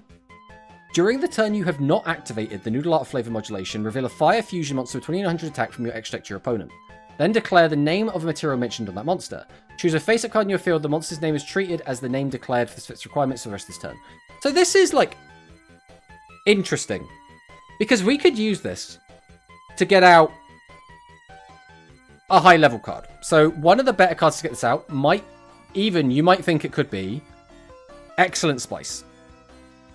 The issue is, if we summon it using this, there is a lower chance that we have a Spice the Elite Noodle Ninja in the graveyard to make use of its effect, which makes it very tricky. As well as this is just kind of a -1. So it's like tribute summoning out a level 6 and then fusing off with that. It's a weird card. I don't know if I love it. But again, if we are using Strain, we can get it back from the graveyard, which is nice, but we're not even plussing. So if we could plus into Flavor Modulation, I'd feel a lot better about it, but because we're not plussing into it, I don't know, man. I don't think it's, like, anything crazy. Then we go to the Delirium cards. We have Delirium Tiger. So change this attack position card to face-up defense position. If you attribute summon a light insect monster in attack position, you can treat this card as 2 tributes. That's pretty good. That's basically a +1. Then you can choose one face-up monster on the opponent's field and change it to insect. Again, that's fine. Nothing crazy. It's fine.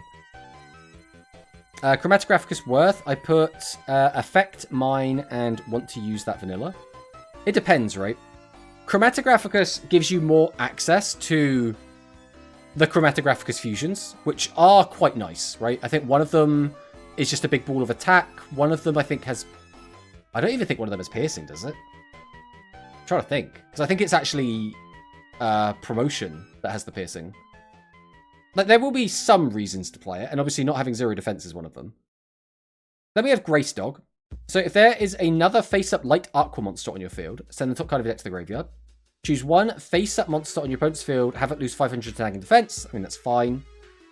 If there is a Great Princess Arcana on your field, you can choose up to 2 monsters you put in the field and change the battle positions.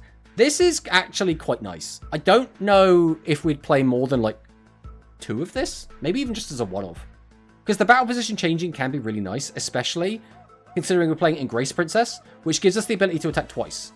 So by changing 2 of our opponent's monsters to attack position, we can get to their life points, or we could change 2 of their powerful monsters to defense and attack over them. So I think this is actually not bad. The issue is you have to play it in Grace Princess, which hasn't traditionally been the strongest deck. Then there's Grace Princess Emaki. Send 1 card from your hand to the graveyard. Bear in mind, this is a level 5 monster, so we have to tribute to get this thing out. Send the top 3 cards of your deck to the graveyard. That's good. But again, we're sending a card from our hand to the graveyard, so this has got to be a really good effect, and we've had to tribute this out. Then you could choose one Aqua normal monster, or a light Aqua level 4 monster, so that could be effect monster, in your graveyard, add it to your hand. Then if you chose Grace Princess Kana with this effect, you could choose a ritual spell card in your graveyard and set it. So this is a -2, because to summon this we have to tribute, and then we have to discard a card from our hand, to maybe get a +2 back.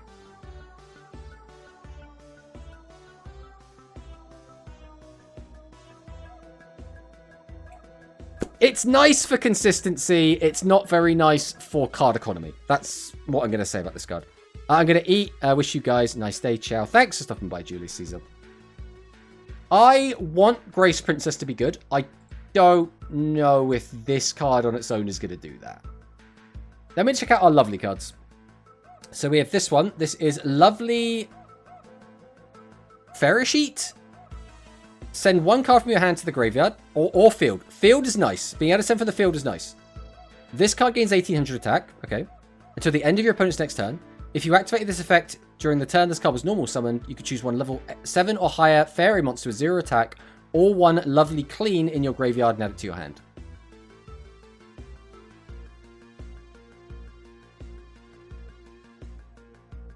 This is like, okay. I don't know. So we can't cheat it out. We have to tribute. Then we have to -1. So we -2 to get this guy out. And then it just becomes an 1800, but it can get you a +1 back. So you -1.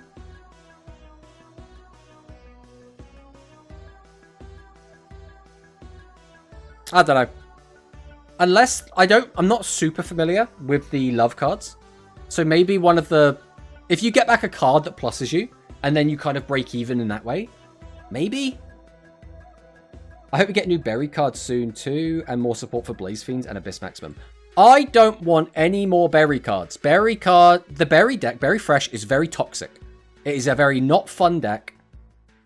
I don't want it to be good. So I kind of just like, it had its time in the sun. It got to be almost a tier 0 deck. I'm like, just leave it be. It's already been the best deck. It doesn't need anything else. But XQE was a tier 0 deck and then has gotten more recent support. So eventually, definitely, it will get support. To get this guy out, shows a card having a gal on the art.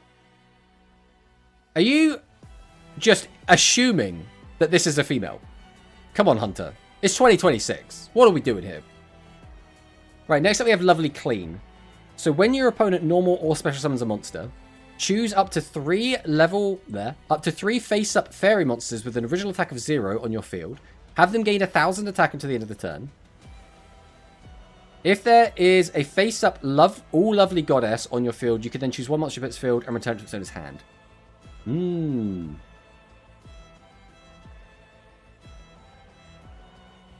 So, in order to get it, you have to have a monster with 0 attack.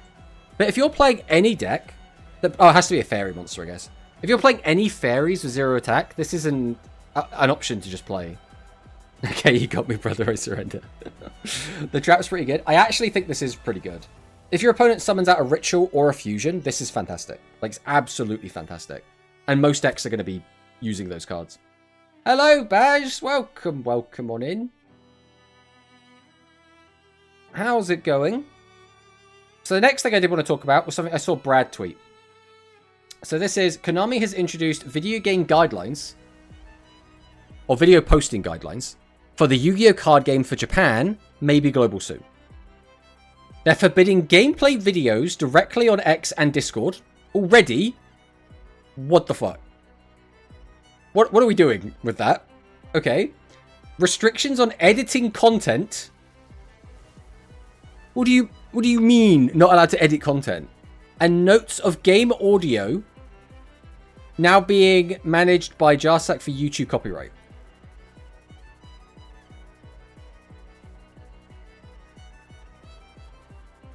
Someone found Forbidden Memories at my campus. I don't know how Forbidden Memory works.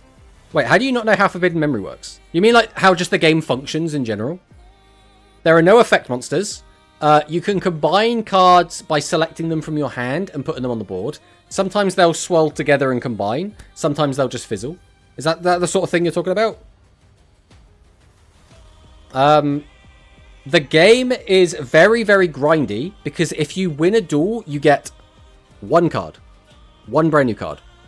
So targeting specific cards is a nightmare. The end of the game is a 6-battle gauntlet that you have to do in succession. There's no, like, break. You can't save the game between. You have to win 6 battles back to back to back to back to back. Game is getting less and less popular. Konami, let's just stop every person promoting this game in any way on social media. Yeah, it's so awful. I use their video game music all the time. And apparently you're now not allowed to use, like, edited thumbnails. If you make like a Yu-Gi-Oh thumbnail, if you're using anything Yu-Gi-Oh related in a thumbnail, you now have to have it like be just a print screen of one of their games. Like, it's so weird. I hope that they walk this back because this is just really dumb. Because I'm summoning big guys and cope it works. I mean, basically, right?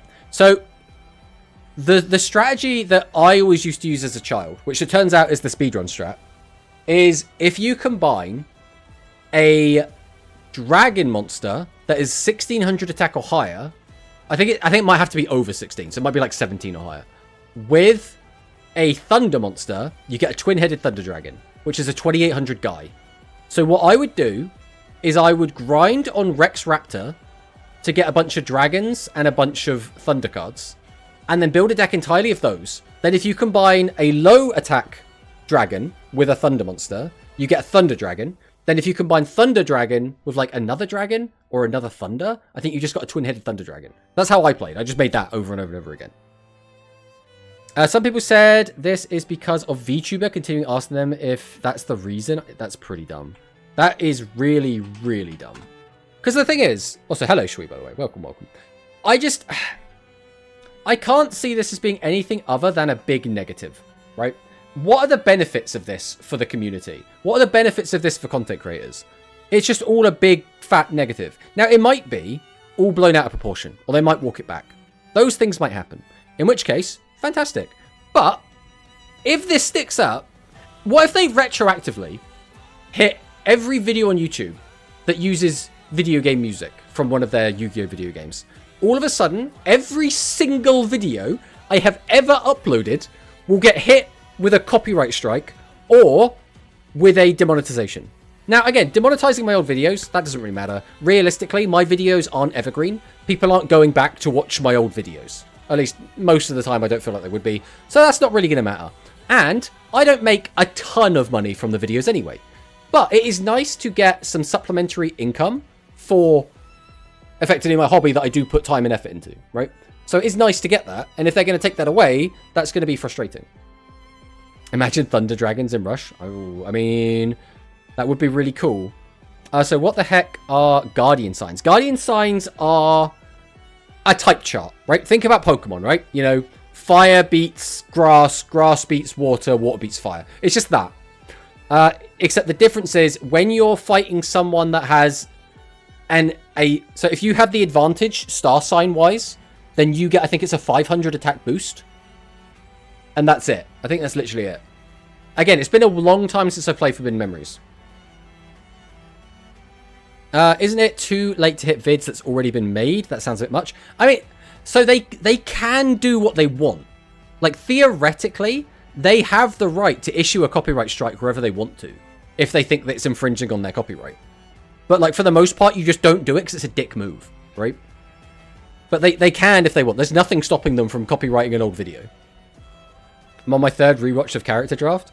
I mean, if you're enjoying watching Character Draft again and again, keep it up. I mean, it generates me revenue, so I'm happy with that. Just streaming OnlyFans? Konami can't get you there. Oh, they'll find a way. Konami's lawyers are very tricksy. My videos are not evergreen. I'm watching you speed dual TCG games with Alex in 2026. I mean, I really enjoyed playing those series, right? Like, I really enjoyed playing Speed with Alex. There was also... the series I did with Sam, where we did... what was it called? What do we even call the series? Generation Draft, I think we called it. Was a really fun one, where we got to play with, like, old cards. I thought that was also really, really fun. This is not happening in Yu-Gi-Oh! It's happening all over the franchise, wherever there's TCG related or not, so I don't know if this is related or not. Well, this is specifically from Master Duel, right? This is from their tweet, right? So... Yu-Gi-Oh! Trading card game, video posting guidelines. So this is from Master Duel info. But this is the Yu-Gi-Oh! Trading card game, not Master Duel, video posting guidelines. So we have published video game posting guidelines for individuals regarding, and then obviously you can go in here, and then... so Yu-Gi-Oh! Card game. The following titles provided by our companies are collectively referred to as the Yu-Gi-Oh! Card game. So when they talk about any of their... Yu-Gi-Oh! Card game, they're talking about all of these. So Yu-Gi-Oh! OCG, which I guess is also going to cover TCG, but obviously it's not outside of Japan at the moment, so it doesn't matter. Rush Duel, Duel Links, Master Duel, Legacy of the Duelist, Ultimate Battle Royale Let's Go Go Rush, the Early Days Collection, and all other titles in Japan that feature Yu-Gi-Oh! Cards, which is wild. Will you ever continue the Rush Duel Links history series? The plan is to do it at a point. The issue is that series takes a lot of time because you have to research it, you have to write out a script, you have to record it, and then you have to edit it. And all of those things individually take a long time. Whereas if I make like a deck profile, I can get that out in a couple of hours, right? So I can do that while I'm like working, while I'm doing other stuff. If I sit down and make a history of Yu-Gi-Oh! Or history of Rush Duel, it's a lot more time investment and it requires a lot more attention. So it means other videos would have to be slowed down. So I want to keep working on it, but I want to work on it gradually. They have to learn the same way Nintendo did, that when they tried to kick every content creator off YouTube that played their games, that shit doesn't stick. Yeah, pretty much. Cross-duel's not there. We'll just go play cross-duel. So gameplay videos. So videos and screenshots of the Yu-Gi-Oh game being played. Videos and screenshots of actual OCG Yu-Gi-Oh! Rush Duel, other Yu-Gi-Oh! Card game products, such as unboxing videos and collection introduction videos. Videos, gameplay can be posted. You may edit or process the videos gameplay you post, or use them to create game commentary by combining your face and voice. However, in this case, please observe the following guidelines. Do not extract only certain elements of the game, such as background music or character images. That's wild. So you can't have, for example, by as far as I understand it, you could not have, this is the deck I'm playing, then put the character that plays the deck on the screen, and a individual card on the screen. As far as I understand it, that would infringe upon this. So what's this? Duel Links videos going to be strikes on YouTube now? So from Japanese videos, seems like they could start striking them if they want to. But again, either they'll set up an automated system so let an AI do it, or they will get, you know, they'll have to have someone go through individually and decide which ones they want to strike, right? I hope you continue doing deck profile for Rush OCG. I like Rush OCG. The problem is, because I'm not playing it as like my main format, I feel like my input into it is going to be a lot less reliable as it would back in the day. When I was making Rush Duel content, like OCG Rush Duel content regularly, I felt very confident in what I was saying, right? I play this. This is my main format. I know what I'm talking about. If I talk about it now, it'll be more as like a casual standpoint and viewpoint. So, I don't know. It's tricky. Thank God this is only for Japan. Surely it won't apply to us for now. Yeah, not right now at the very least. A third bullet point makes it sound like if you make too many misplays, they'll ban you. In addition, excessive editing or processing that prevent a correct understanding of the content. Okay, that's fine then. As long as it's like just, if you're not trying to misrepresent it, I think is what they're basically saying here. But like, whenever me and Alex duel, for example, there's usually a lot of dead air.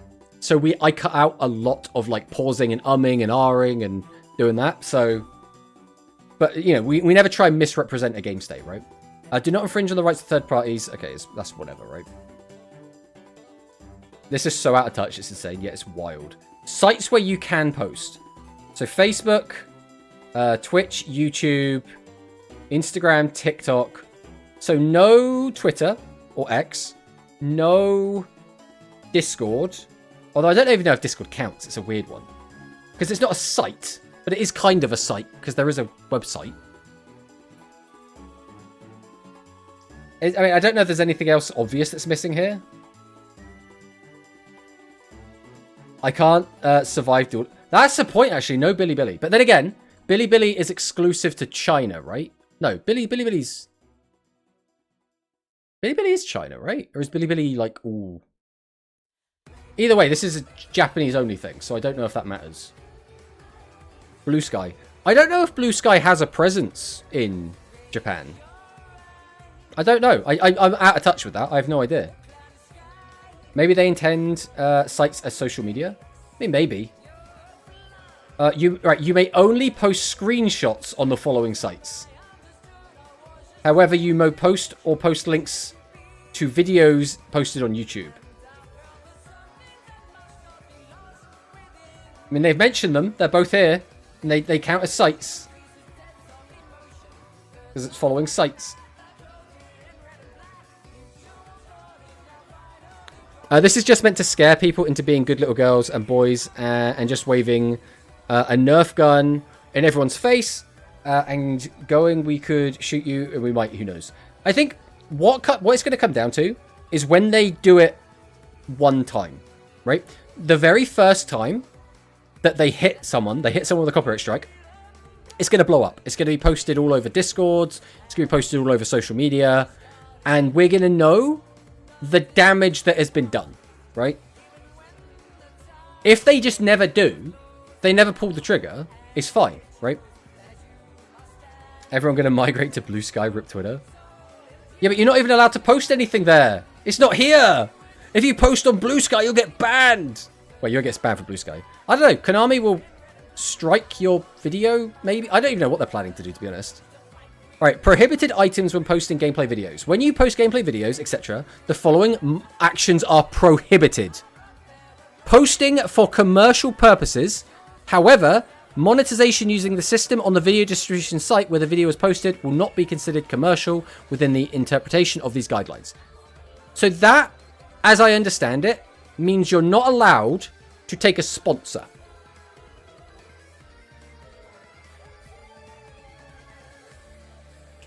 Blue Sky is so ass, I'm not moving there. I am of the opinion, personally, Blue Sky and Twitter are both kind of ass, if we're being honest. I think it's tricky. I don't want to get really political. I really don't want this to turn to political stream. But people just hate one or the other. I will just go where the content is, right? If a bunch of Japanese people start posting Rush deck lists on Blue Sky, I'm going to be on Blue Sky. If they keep posting them on Twitter, I'm going to be on Twitter. That's kind of how I look at it, right? That's the long and short of it. No sponsors. This applies to everyone, not just JP. This is only JP at the moment. They are so greedy. And we don't want you getting money from Patreon. Exactly. They don't want you getting money from Patreon, right? Konami is getting more embarrassed by the day. So use in advertising other products, services, and companies. Post with the purpose of slander or anti-social activities. Guys, I don't know. Is staying in all day and playing Duel Links, is that anti-social? Because we might be in trouble. Now, speaking of, posts of the purpose of religious or political activities, including content that is contrary to public order and morals, or combining it with illegal information. Posts that include elements that have not been made public by our company, such as modifications or analysis results of the game. Now, does that include leaks? I guess that's kind of leaks. Because we post leaks. We talk about leaks a lot. KC Cup antisocial. I mean, kind of. Konami is creating a sub-branch for AI deving. So they'll probably be using AI to monitor this, most likely. Do not talk negatively about anything that we do ever under any circumstances. The go-to JP artists I follow are not on Blue Sky, so there's no reason to move there. I mean, that's basically how I look at it is. For me, it's literally where is the content. If the content's on one, I'll go there. If it's on the other, I'll go the other. That's literally it. Yap Duel Links stream banned. Oh, no. Not allowed. If we play Duel Links, we have to just play Duel Links. We can't edit anything. We're not allowed to talk about it. We just play it. They are building a Konami police state. 07. My gosh, these videos help us how to play in Duel Links Konami to fuck. Yeah, no leaks. Yes, it's antisocial to go out in the snow now. Exactly. 07 to leaks. Misleading others into thinking that there is commission from or partnership with our company when there is no such fact. Reproducing videos or screenshots created by third parties other than you without permission. So you're not allowed to post videos. I guess that's fine. But, like, I don't know. I don't think it matters. Like, ripping someone's gameplay, I think is fine. If they ask for permission, great. But if someone, like, yoinks my gameplay, as long as they put somewhere, like, either on the screen or in, like, the description, like, the gameplay footage taken from tomato sauce, I don't care. It's whatever. You can, like, go and get your own footage is not difficult, right? Playing Duel Links but having no knowledge of what is coming next without looking at leaks is crazy. I think it's more like you do it, but you just don't post it on social media, right? You kind of do it behind closed doors is kind of what you'd have to do. I mean, it's sort of what DLM's been doing, right? DLM hasn't been posting leaks in a long time now. But, like, you know, that information's still there, right? I think it's just like, if you want to be in Konami's good books, you don't talk about stuff you shouldn't be talking about, right? You can't react Andy to something without asking. I mean, yeah, which is weird. It's very weird. Isn't this very much a Rush situation, but in real? Because Konami is turning into Goha. Didn't they rip everyone who tried to play Rush at first? I mean, kind of.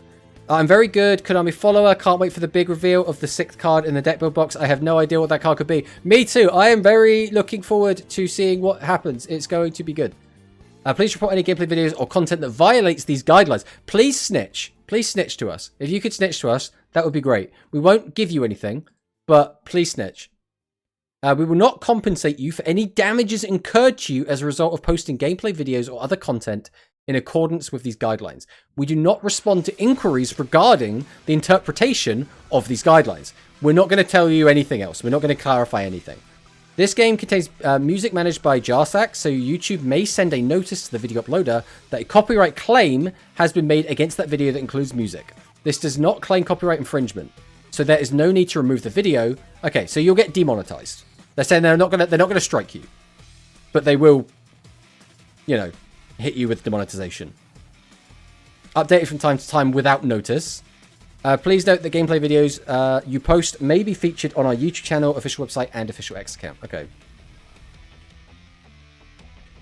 Wait, they're just going to randomly feature stuff without asking? That doesn't seem very fair.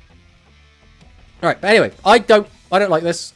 Obviously, Brad posted this originally. So, you know, shout out to Brad. We're not following on our burner Twitter account. We'll follow on our burner Twitter account. We can steal your content, but don't you dare steal ours. Exactly. So am I screwed? My vids are mostly gameplay, but I don't use Konami music. I think you should be fine. As long as the music you're using isn't copywritten and they don't like care about that for whatever reason, you're probably fine straight up. But again, even if your stuff gets demonetized, it's not the end of the world. Getting hit with a strike, that would be awful. Getting hit with a claim just means you're going to make less money. So, like, it's not the end of the world, but it's not great. But with that all done, there is one final thing we have to do, and that is the name of the video or the stream, which is we want to predict some characters. Predict future Duel Links.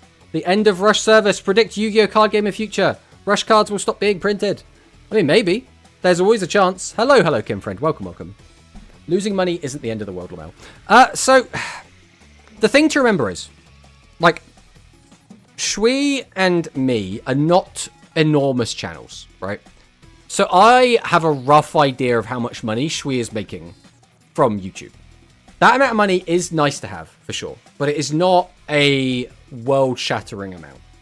So, if you got struck and had to completely, like, delete your channel or remove all of your videos, that is far, far worse than just losing a bit of money.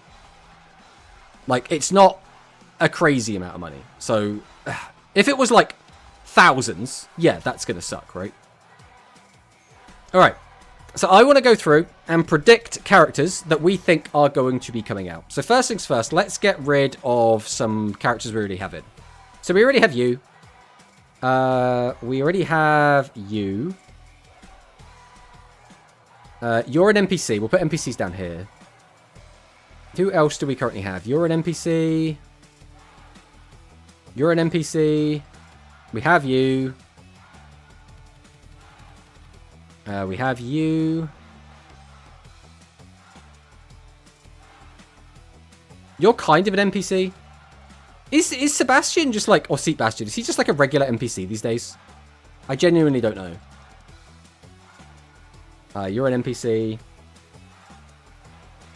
I think. Or is it you that's an NPC? I think it's you. Yuga Gohar is number 1. Why no tier list update? Bruh, TPC tried to protect tier 0 branded. I mean, maybe they are just tier 0. Is power ranking triple tier 2? Tier list updates are on a Tuesday. Oh, they actually every Tuesday now. So it should be out today then.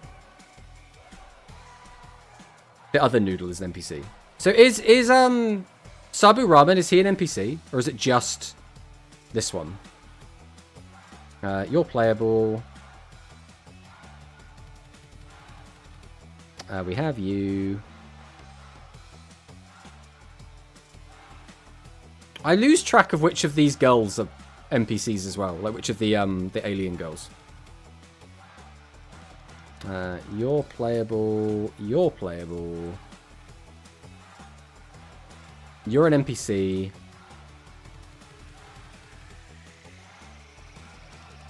I don't even notice him. I think he is. The other noodle is NPC. Wait, so event NPCs count? Well, all of these are regular NPCs now. All of them are NPCs. I don't think all of these characters are NPCs. Alright, you're playable. You're playable. You're playable. Have we missed anyone obvious? You're obvious. You're an NPC. Josh is NPC. Who is Josh? Which Yu-Gi-Oh character is called Josh? All the girls are NPCs. But are they regular NPCs? Like, are they always out? Noodle, other noodle, noodle in fish are NPC. I don't know if you're just messing with me at this point.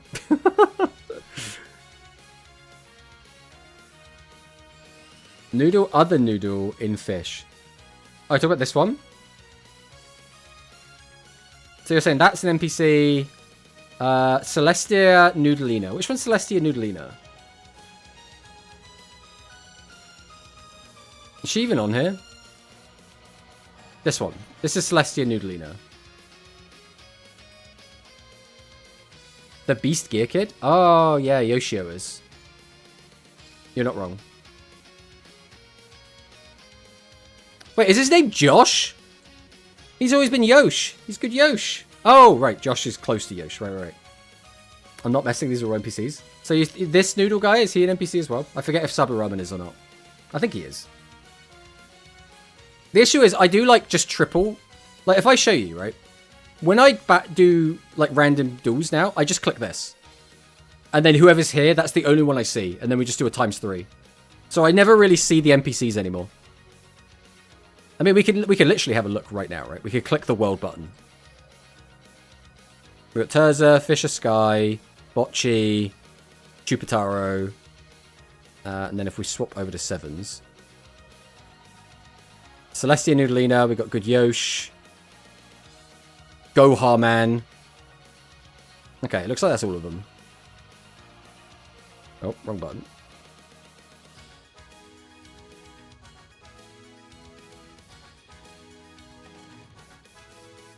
Yes, he is. Sabram as an NPC. Fill out all NPCs. You're missing a lot. Which NPCs are we missing? Are any of the rest of these like regular NPCs though? I don't think any of these are like on the regular rotation, right?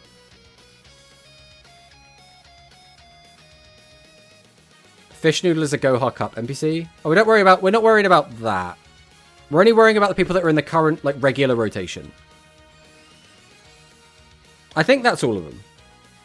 Alright, so the big ones. Big ones that are likely to come out. You eventually. You way in the future. Like, way in the future.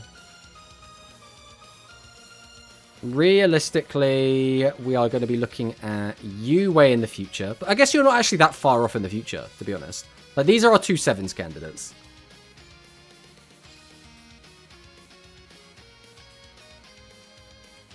You are going to be in the future. The noodle in brown coat. You talk about this one? Is she actually in there now? Let me have a look. Oh, she is. She's literally right here. Yeah, this is Sweet Alina. She's not actually a noodle. I should actually show you guys. You can't actually see it right now. She's not actually a noodle character. Only one of them is a noodle. But you're not wrong. She is up there. Luke's still down there? No, Luke isn't a main character. Don't worry about Luke. Who even is Luke? Is this one in it? She's the magma one, I think. I think she's the magma one. Maybe she's not. We'll just chuck her up with her friends. They can all go up there. Alright, Yuna is likely. We're also going to be looking at... I mean, Yuo should be up here as well. We just forgot about him. I'm sure Yuo's not important. We don't worry about Yuo. Luke is going to be soon, you would think. Rovian. Is that it for the big ones? Like, maybe Seat Bastion could come out, but, like, I'm going to put him down here in, like, the... Like, there's a chance, but, like, not a great chance, if we're being completely honest. I don't think we're going to get London, right, surely. You're too far in the future, so I don't think we worry about you. And most of these are just, like, side characters. Or, like, way in the future. Like, I don't think they're this year.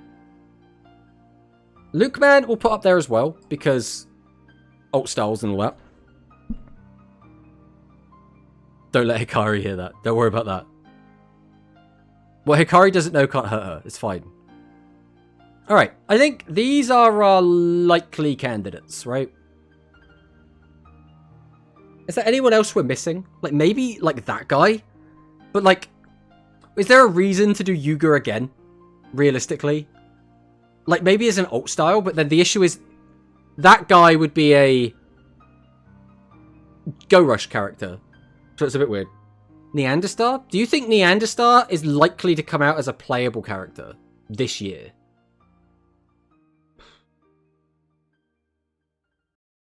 Like, timeline-wise, it's not that bad. Maybe. I'll tell you what, we'll put her up. I'm going to put her here in, like, this, like, secondary kind of tier. Of, like, I think there's an okay chance. There's no one else. I don't think we're getting any of these boys. I don't think any of them are coming in. These are all just, like, big side character energy, realistically. Except, like, you know, you're way in the future, so you don't count. You're way in the future, so I don't think you're going to count. Who else are we missing from way in the future? Like, probably you? We also don't have, like, Darkmeister here, but that's fine. I don't think we worry about Darkmeister too much. Alright, so... Otis would have to be Go Rush, yeah? So I would imagine Otis is going to end up being both. I think we're going to get this Otis, and then we're going to get the other Otis. And they'll just have two Otises. And I don't think they'll care about worrying about it. But I don't know. It's a weird one. Alright, well, last year, we got Imimi on December 2nd. And then the last character we got before that was Yuka Goha in... Oh, no, it was Tiger in August. Yuka Goha in June. And then Zuijo... Oh, no, it wasn't even Zuijo, was it? It was... Maddox. So we got 2 Go Rush, 2 7s. If they wanted to keep that trend going, then we'd have to get these 2 this year. I think at the very least we're likely to get Yuga Goha this year. I think that's probably the most likely 7s to come out. I'm also skeptical about Dormammu, but timeline-wise, it's still far off. Yeah, I think Dormammu has a chance to come out, but Dormammu's deck is kind of a bit all over the place. Dormammu, to me, screams like, when we're done with all the important characters, maybe we'll bring out Dormammu then. I don't think we're getting Otis this year, you know. I don't think we're getting Otis. I think we are going to get Yuga Goha, though. I think we're getting him this year. Darkmeister could come next on some Konami BS, because we have Contact Fusion. There is a chance that that is the case, but doing it before we get the other villains seems really weird. Like, in my mind, I feel like we are likely to get these 2.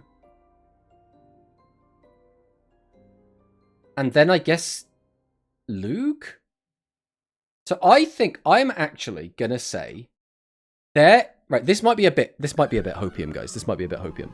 I think there's an okay chance we get all of these. But, like...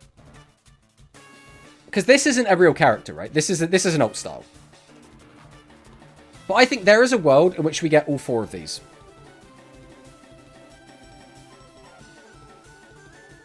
Yuga gets delayed for so long. Yeah, I mean, it's not great, to be honest. Dormammu is the end of service campaign character. No! What cards would they even release alongside Goha Yuga? Goha Yuga has loads of cards. I mean, we can go and take a look, right? If we just type in Leon. Alright, so we need to get Ecdysis Kaiser Leon. We got Unknown Fly Leon, Fiery Infern Leon, Metal Megaleon, Claw Million, Kamaleon, Mecha Leon, Princess Leon. Because effectively, what his deck should be is just Ecdysis Kaiser Leon Turbo. That is what the deck should be. It's just this card. This is it.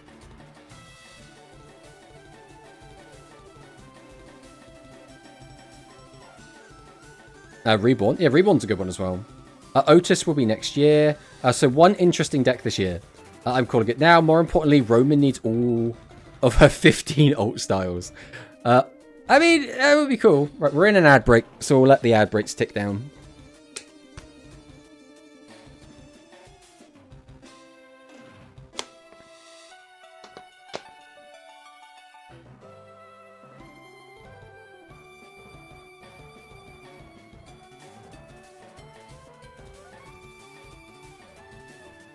Five, 4, 3.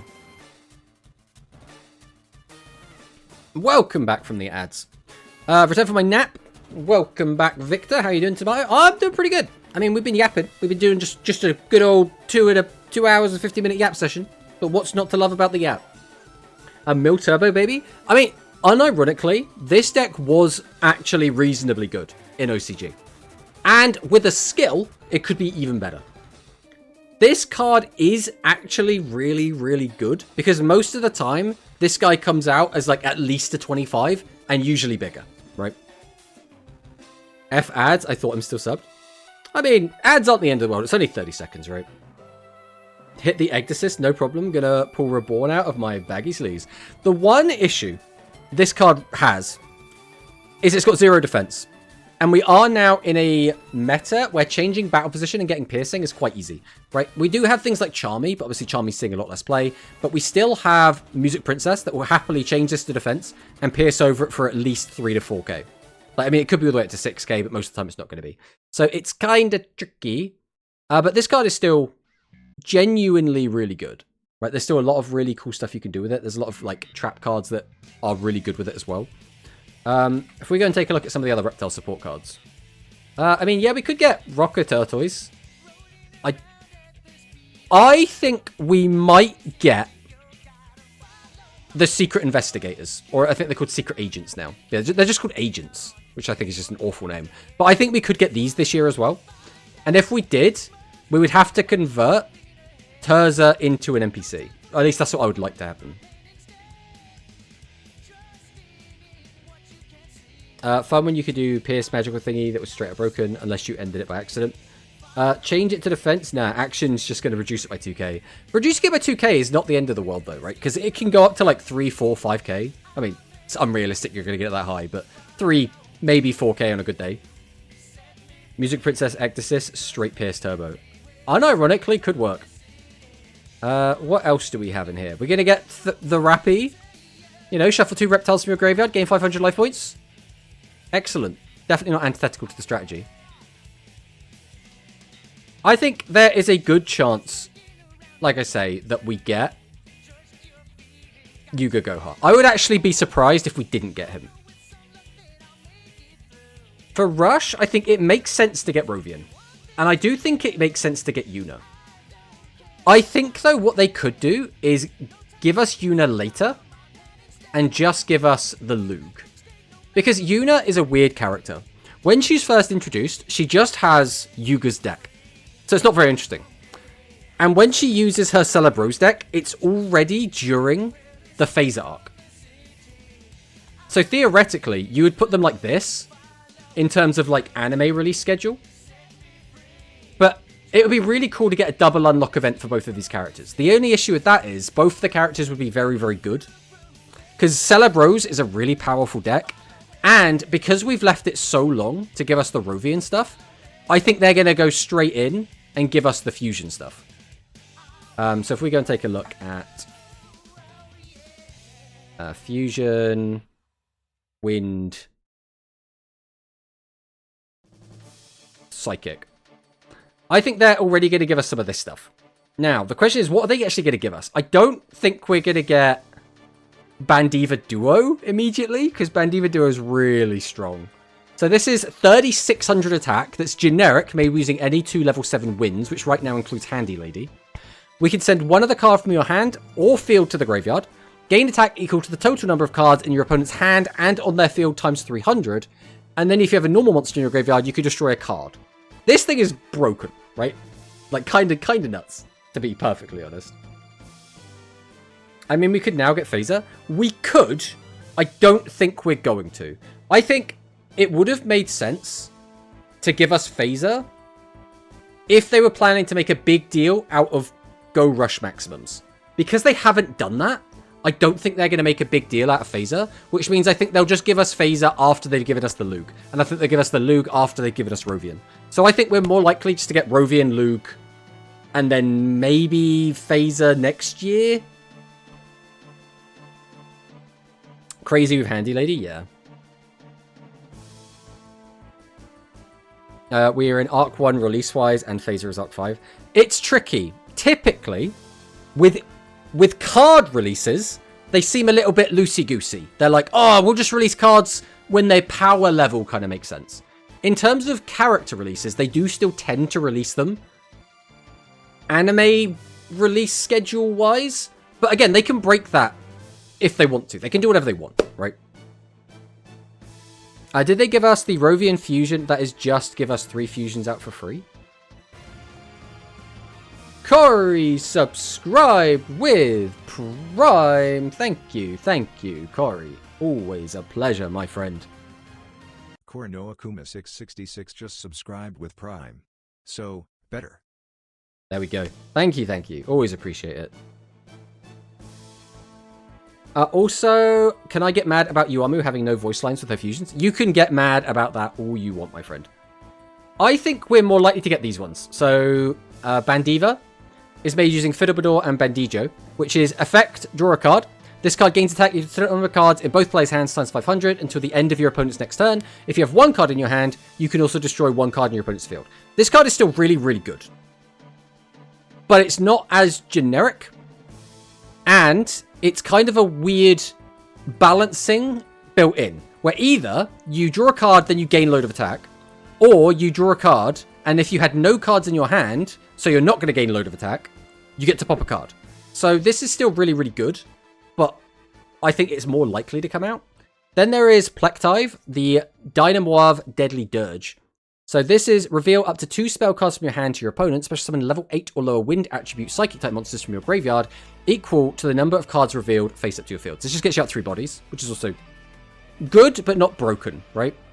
The other thing to note is all of these cards, up except for these 2, are level 9s, which means you can't summon those with that effect. So this is Prophecy Phrase, the Colors of the Wind. Destroy 1 face-up level 8 or lower monster on the opponent's field. Then you can shuffle all monsters from your opponent's graveyard into the deck. If you do, this card gains 1200 attack and you draw a card. Another just really good card. These are the kind of cards we want, right? Arc releases, not even close character. If that had been the case, we would have had Imi in the gate by ages. I mean, yeah. Imi is like a very early character. It's a weird one. It is very, very weird. In like 2 years, the Kawaii skill will be full armor turbo. I can't wait to break a 6K format. We just don't really know what they're going to do. But yeah, I think we're going to get this, and this. For sure. I think we might get another alt style. I think we'll get the Yuga alt style as well. I don't know what the Yuga alt style is going to be. It's either going to be the Yuga Man, or I would love to see them do a That Guy alt style. I think That Guy would be a lot more interesting. You know, where he's like in the spacesuit, effectively. Emi duels before Zuijo. I mean, yeah.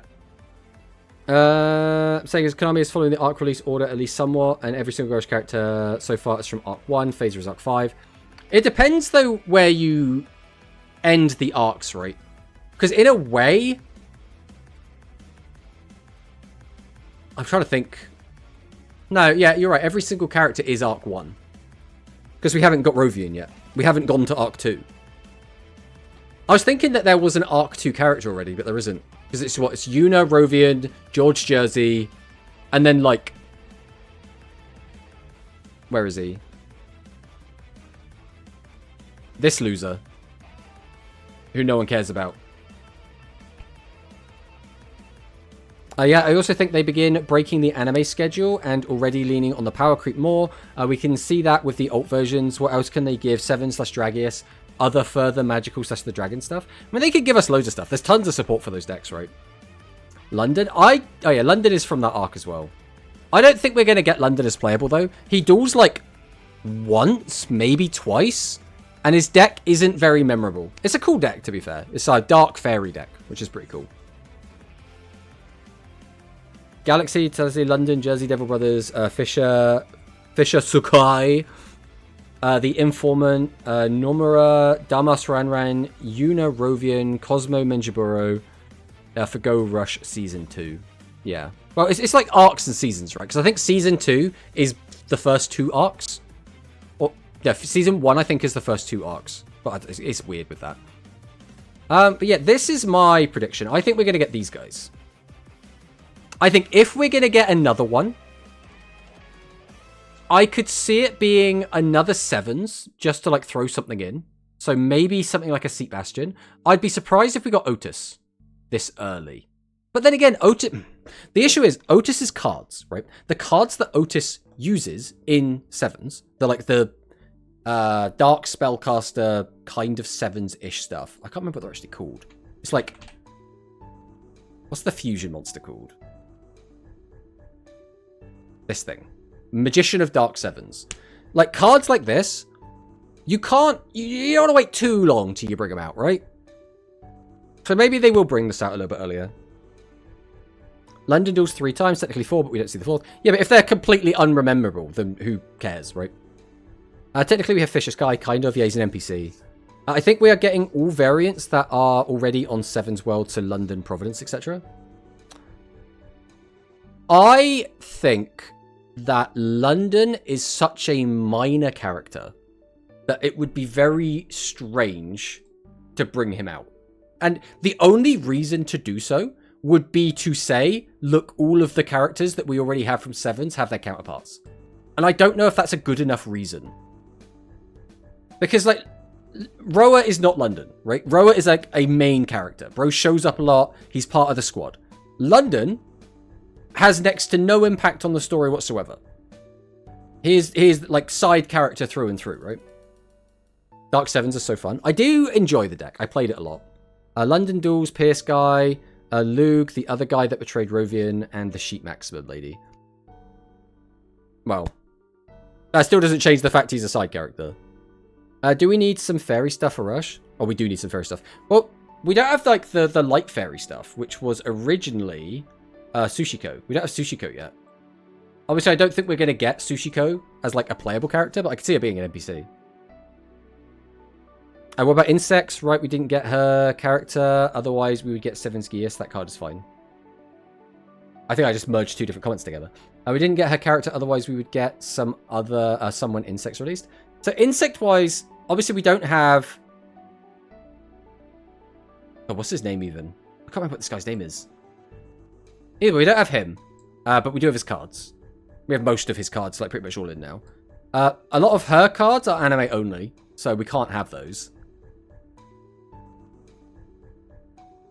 Are there any other insect duelists? Obviously her. I guess her cards are now actually real. She actually has real anime cards. Or real cards. They could give us 7's Wonder Fusion, then 2, as long as they give us 7's Gears. Yeah, I think that'd be fine. Especially if they gave us Chariot as well. I think Chariot and 7's Wonder Fusion would be fine to come out. Of the 11 arcs, 1 characters, we have 6 released playable, 4 as NPC, and 1 is not released at all. Actually, Tomato London is the one that reveals what freezes people during the Lug arc. That doesn't make him a main character, Victor. I'm sorry, it just doesn't. He's not a main character. You're not going to change my mind on that. Konami waiting for Dice Key, the best fairy theme. That is a good point, actually. I always forget that Dice is a fairy deck. Because I'm just like, yeah, it's the Dice deck. Fisher Sky, but they hide inside Linda's jacket. I find it so weird and annoying that Dinoir cards look like insects, but are Galaxy. I mean, yeah. It is what it is, though, right? Love Angels too. Yeah, but Love Angels don't have a character attached to them, right? Whereas, like, Dice Key is Epoch. If they were going to do another Sevens character... I think this is fine. I think you just use this as the other Sevens character. So maybe we do this one as well. We have, like, 2 Sevens. And then this is the only real Sevens character. And then I want to see these two as the Go Rush characters. I think that's what I would like to see. And then the year after, I would love to see Otis. I would love to see... The issue is we kind of start running out of Sevens. The problem is, if we only release 3 characters a year, it's going to take us so long to get to any of these characters.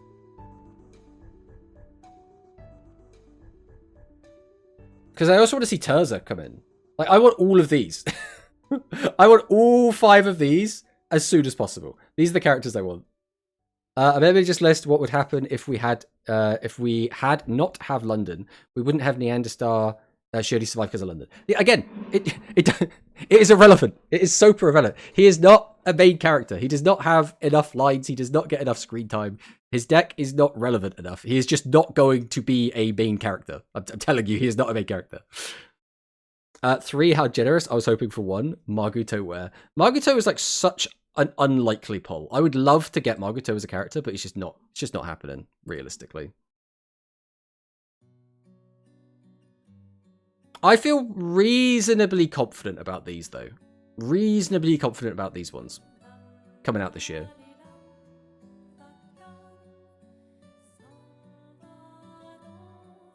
Actually, I can expect Gakuto Outlaw. Give us the rest of Kimi ruler support.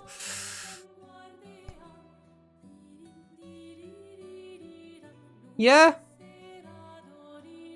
I mean, you just have him in his, like, dual attire, right? Although he's already in his dual attire, right? He's a weird one. One day tuner. It would be awesome. It would be really, really cool.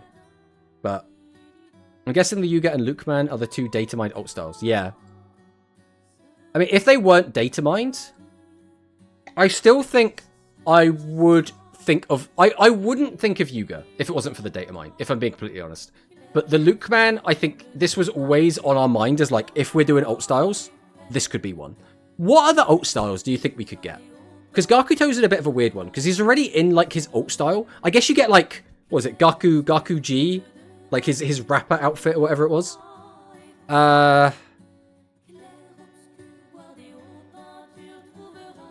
You could get like Udius in either his battle outfit or like, actually I think Udius would be more likely to get his like human disguise. The Lukeman with the broken skill. I mean, it would be pretty fun. Doctor Study. Oh, General Study would be so good. I think, yeah, Doctor Study was the English name. That would go so hard. You could get a bunch of different ones for Mimi, right? Like, theoretically, she could have her... her Gohar outfit. She could have her President outfit. She could have her Cat Burglar outfit. Like, there's so many things you can do with her. She's in so many different costumes. Gakuji, Darkmeister, Yugaman. I don't know if Darkmeister is going to be a separate character. Part of me kind of hopes Darkmeister is a separate character. Just because it's more interesting that way. In the same way, but it's kind of the same. Right, I'm going to ask you guys. Right, I need mild Zexal spoilers here. They've just released the Shark sister character, right? So she has 2 different characters, not as alt styles, and they have different names. Are they the same person? Or is it like a split personality, different people controlling the same body sort of deal? Like, what I'm trying to get at is, would it have made more sense for that new character? Okay, so they are 2 different people. Okay. There's 3 Jaden, we can get Darkmeister surely. But the difference is that Jaden came out before alt styles, whereas the Shark sister character came out after Alt Styles. So I was just curious if they are different characters or not. They're the same person. Okay. So there is no reason for them to have released her as a separate character other than they wanted to. Same person, 2 duels, 1 each in the whole series. Jaden Newbell is a different character. Be for real now. I think that's subjective though. I think some people will care more about that than others. Marag and Nash and Rio and Shark after they remember that they were Baryons. Mary is the same character. Okay. So what we're saying is then, they are still willing to release the same character again as a new character, but they'll also do it as an alt style if they want to. So that's interesting, because that means that Darkmeister is still on the table. I don't know when we release characters like some. We want to get to Phaser, right? Everyone wants us to get to Phaser. Phaser's awesome. We want to get to Phaser. Everyone also wants Celebros. Celebros is amazing, but like I don't want to push like Demolition Worms all the way back. That's gonna suck. Imagine we don't get Demolition Worms until 2027. That, like, at what point do you just release them without her being a character, or do you just release like a bonus character? Like Marin is dead soul in her body, who has a memory back. I won't say more. It's like Jaden and Supreme King. Okay. Dude, I just want Yuamu after time skip outfit. You just want her in a schoolgirl outfit. I don't know, man. That's fine. You can have that. I want time skip Yuhi. I think time skip Yuhi is going to be really cool. Because that's something they could do, right? The next world they do in October, I would like to see like Go Rush time skip. But the problem with that is you would then want to give us like Phaser. Imagine if they actually did that. They do like Go Rush time skip. And they give us alt styles for like 1, 2. They give us like a couple of new characters to go with it. So you could give us like immediately dump like Phaser. You could immediately give us like some of these characters. That could be interesting. Because whenever we get a new world, we do get a new injection of new stuff. So that could be a way to just like get us a bunch of these characters that were kind of like, well, are we really waiting 2 years to get some of these characters? No, the black and red one. What's the black and... What, this one? Is this the time skip outfit? I want Meek-chan Udius. I mean, a lot of people want Meek-chan Udius. Table Tremolo. I still don't know if we're going to get Tremolo as a character. I kind of hope we do. Because I like Tremolo. Tremolo's cool. I'm still on the fence as to whether or not he's going to be playable, or if he's going to be playable immediately. Part of me is like, you could just give Phaser skills, like a skill that works with his maximum, and call it a day. But you could also just bring him out as a separate character, right? It's weird. Give us Violet Scale. I mean, yeah, Violet Scale would be cool. Something people tend to forget, Yuhi and Yuamu is the same age as Yuga. Yeah. They do seem a lot more mature, though. But the other thing is that they do have a time skip, right? So these guys do grow up. I guess they'll still be the same age as Yuga. But they will be a couple of years older. I would love to see the October update be a time skip. Give us a bunch more characters. If that was the case, I would throw you in as a character we're getting in the year. Maybe even this. That wouldn't be a bad shout. But then 2 Sea Serpent decks immediately back to back. Tremolo as a character, then Tremolo Furniture as an alt style. But then what about Abyskite Party Turbo? Surely that would be for Tremolo. But would you want an update to come out that gave you like a whole bunch of... It would basically be a box with just Sea Serpents and nothing else in it. You got to release both of his maximum. Like, because the physical product that came out that had these guys' cards was basically just for them, right? There were 3 different maximums. A whole bunch of other support, including support to play Sea Serpents without a maximum at all. Like, it was kind of wild. Unless they just release OCG Structure World or give us Darts. I think Darts is going to come out earlier than October. I think that I personally would like to see another big Rush update. So that's why I'm putting that in the hat for me. Because that also means you can then hold off on doing other updates till later, right? So you could, for example, save some of like the other like GX stuff for later on. Anything but more maximums. I mean, we're getting a new maximum on Thursday, Serena. Let's go. In one box. Yes, all 3 maximums in one box. Wild. All 9 URs in the box would just be the max. Starts as much earlier than October. Like his entire NPC lineup, date in mind. That's what I would expect, yeah. But, I mean, who even knows? Rather have a box full of Sea Serpent, Aqua Fish, instead of more Spellcasters and Dragons. Listen, right? Spellcasters and Dragons are cool, right? What can we say? Yeah, I think I'm okay with this. I feel quite confident about these 4. I feel quite confident about these. Right, one thing I did want to do is I did want to go and take a look at Dylan's video. I want to see what he said in his prediction. So we'll go Yu-Gi-Oh! Everything. So I cannot remember what he said, so I want to compare it to ours and see if there's like anything massively different.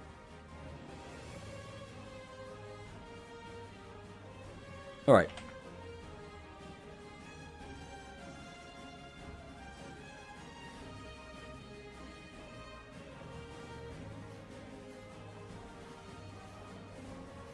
So does he have...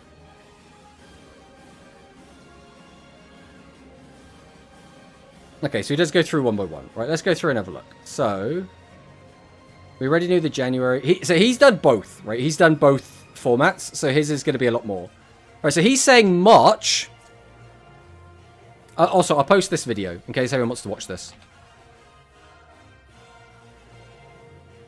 I'm predicting Disc Armor to come out to Duel Links with Udius in September. By that time, they'll probably be in the OCG. I don't know about Rituals in September. I think that's still a little bit early. Because again, balance-wise, it's a nightmare. You'd have to basically do what you did with Gradius, I think, which is just not give any of them... It's tricky.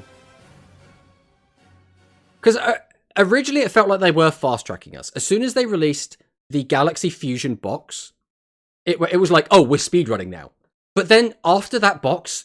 they slowed to a crawl, right? So it felt really weird on how they just decided to do it. I don't know, it was very weird. Hey, Cyclone, welcome, welcome. And start the event with prismatic model structure. Or plasmatic, that would be pretty good.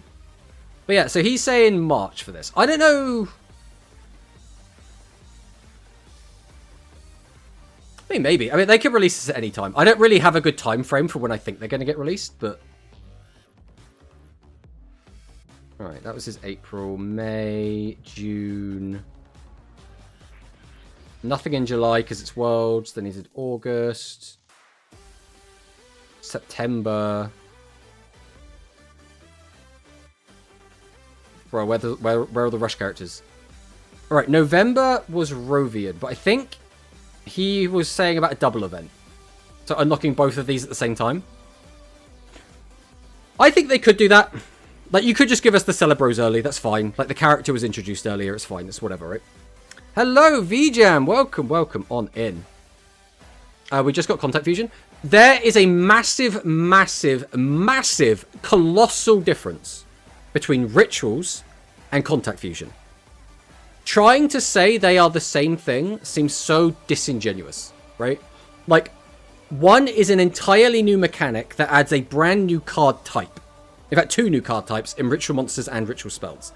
The other is an evolution of a current mechanic we already have. Now, I thought they would have made a big deal about that. But they chose not to, right? So, because of that. I mean, we just got Contact Fusion, we won't get Ritual this soon. Ah, right. I thought you were arguing the other, which was we could get Ritual because we've just gotten... You know, if they're giving us Contact so early, they could give us Ritual so early. That is what I thought you were going with that. Still waiting for Zark. I mean, Zark... I gotta admit, I'm not the biggest Zark fan. I think there are a lot of other characters I would rather get before Zark, but I think I might be in the minority there. mean, we can even see he's got Zark here in December. I walk into lesbian sex. Hello, Soromir. Welcome, welcome. But yeah, I think we could get... I don't know about this double unlock. I think we could. It would be really fun.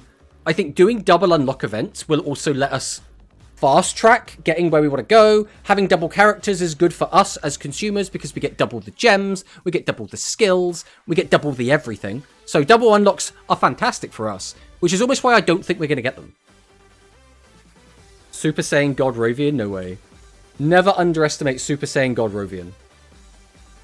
I mean, Zark has got to come. He's the ultimate villain. He's just not my favourite villain is all. I think that people tend to forget last year was the first December unlock event for new character since, I think, 2019. Well, that's the thing. They can throw all of their precedent that they've previously set out the window whenever they want to, right?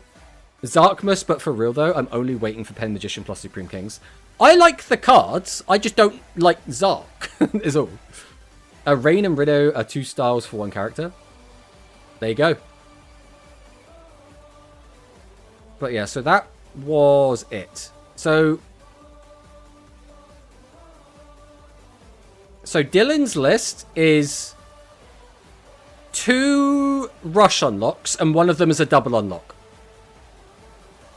Do you think that's likely, guys? Do you think it's likely we get only 2 rush unlocks when we had 4 last year? So it's 3 characters, but event-wise, Dylan's predicting 2 events. So halving the amount we got this year. Probably less. You think we're going to get 1 character unlock event? I think 4 to 5, maybe.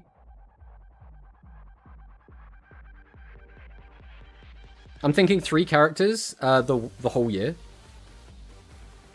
Right, so technically, I'm predicting 3 characters for the whole year. But I've got alt styles in there as well. But again, I'm pretty sure Dylan says in his video, he doesn't consider alt styles as characters, right? That's fair. I can't fault that. That's fine. I consider them like a 75% of a character. So I'm like, I kind of count that. I would say 6 to 7. That's crazy. 6 to 7 is wild. I can see more rush characters because 2 means basically no rush. Personally, I see us getting 3 main characters plus alt styles, unless they do a big rush update in October, equivalent to like a new world. If they did that, then again, we can start throwing more of these characters in, right? But outside of getting a big update, I think we're likely to just get these ones. Seat Bastion is an April Fool's unlock. I personally, I've always really liked the chairs. I think the chair deck is cool. I've always thought it was really fun. But, you know, it is what it is. I just need to send a message quick. But yeah, I think the chairs... Right. This is my pet peeve. I'm going to go on a little bit of a tangent here, as we do. I think what I want from Duel Links is I want every deck that was absolutely awful in OCG to have a skill or to have accelerated release cadence so we get, you know, better cards earlier to make all of the bad decks good. Because you know what's really annoying? When you have a deck that you really like, but it's really bad.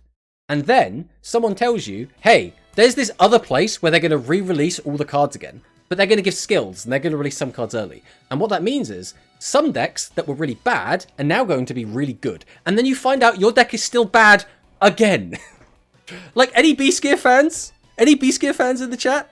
We had to go through OCG where Beastgear was bad, and then we had to go through Duel Links where Beastgear was bad again. It's like, Still maining Igdrago. At least Igdrago was good, right? It was okay in OCG, and it was actually kind of tier 1 in Duel Links, right? At least it got its time to shine. Where's my Beastgears at? I'm just saying. Right? So there are some examples of that happening, right? For right now, Aqua. Aqua was pretty mid, if we're being honest, in OCG. In Duel Links, top tier deck. That's great. Baseball is a weird one. It was kind of okay in OCG, and it's kind of okay in Duel Links, so that's kind of fine. Like, Music Princess, I mean, when you get to, like, the fusion stuff, it was actually quite good in OCG, and it's very good in Duel Links. I guess Charmy Witch. Charmy was, like, never a fantastic card. In OCG, it came out a little bit late, but in Duel Links, it was really good. Yeah, like putting those decks that never were good monthly in the trader, like 10 to 15 new cards in the trader every 1 to 2 months. And then for some, a skill doesn't have to be OP. Yeah, I was like, when's the dinosaur skill coming out? I can't wait for dinosaurs to be a top tier deck. And then they were like, no, we're going to put them as ranked rewards and then give you no skill. And then we're going to put out the maximum as the only maximum in the game that doesn't have a skill. It's like, bruh, what are we doing? Wait, isn't the cat already in Duel Links when clicking the door? Yeah, but do you duel against her as an NPC? That's what we were debating. Or, you know, throwing them all up as. But yeah, more than likely, yeah. More than likely she's really in Duel Links. But yeah, it's just in the same way, we don't even have chairs yet. Right? Chairs were never a good deck, but we don't even have them in Duel Links yet. Chairs, for reference, came out in like the same box that we got the Yggdrago cards. Or maybe, I think it was the Yggdrago box. It was either the Yggdrago box or the one after. But either way, it was so early on in Sevens. We still don't have these cards. To make these cards remotely playable now, we're going to need the best goddamn chair skill we've ever seen. Suship still don't have their own skill. Yes. Now, to be fair, Suship is not an anime deck, right? Suship is kind of a standalone. And Suship has been very, very strong in the past with not specific Suship skills. So, it's not quite the same, but I do understand. I do understand what we're saying. She is not. Konami, should we give the Dynamax a skill? No. I think the one before, some OP0 attack skill for chairs and love. The thing is, love is actually kind of good. So if you just give a generic good 0 attack deck, your 0 attack skill, you're going to make love potentially really strong. Like really, really strong. A chair needs a speed level up. Speed level skill. Oh, you mean like one of those like 10 paragraph skills? My dude, you don't need an archetype skill. You have so many skills to play with, let alone your deck doesn't really do anything. The thing is, that deck was like okay for a bit, right? Like when the overlay skill came out, what was it called? Like the level 5 overlay skill, level 4 overlay skill? I can't remember what it was called. You know the one. I'm sure you guys remember. I love that idea. I get the pun. But yeah, I just want some of these decks to be good, right? Like his deck, taking some of the cards out and moving them into other decks, his deck was actually quite good. Her deck, on release, kind of a bit mid, but like when he got the fusion stuff, not bad. His deck was genuinely just good. This deck was just strong on release. Kind of, I guess. His deck strong on release in OCG. Strong, still strong, realistically. Not like as tiered as it was, but still strong. Strong on release, still not bad now. Playable. Definitely playable. Definitely, like, good enough to win games, just not, like, super powerful. Okay on release, kind of fell off afterwards. Yo, bro, I'm back. Hello, Julius Caesar.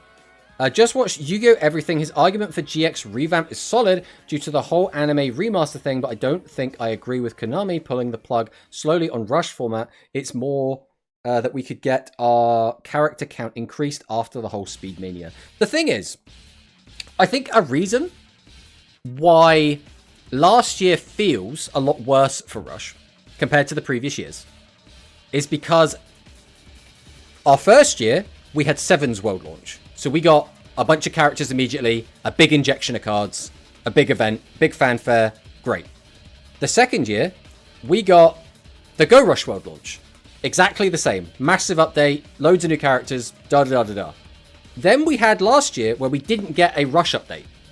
And because of that, we just got the normal Rush stuff with none of the bells and whistles.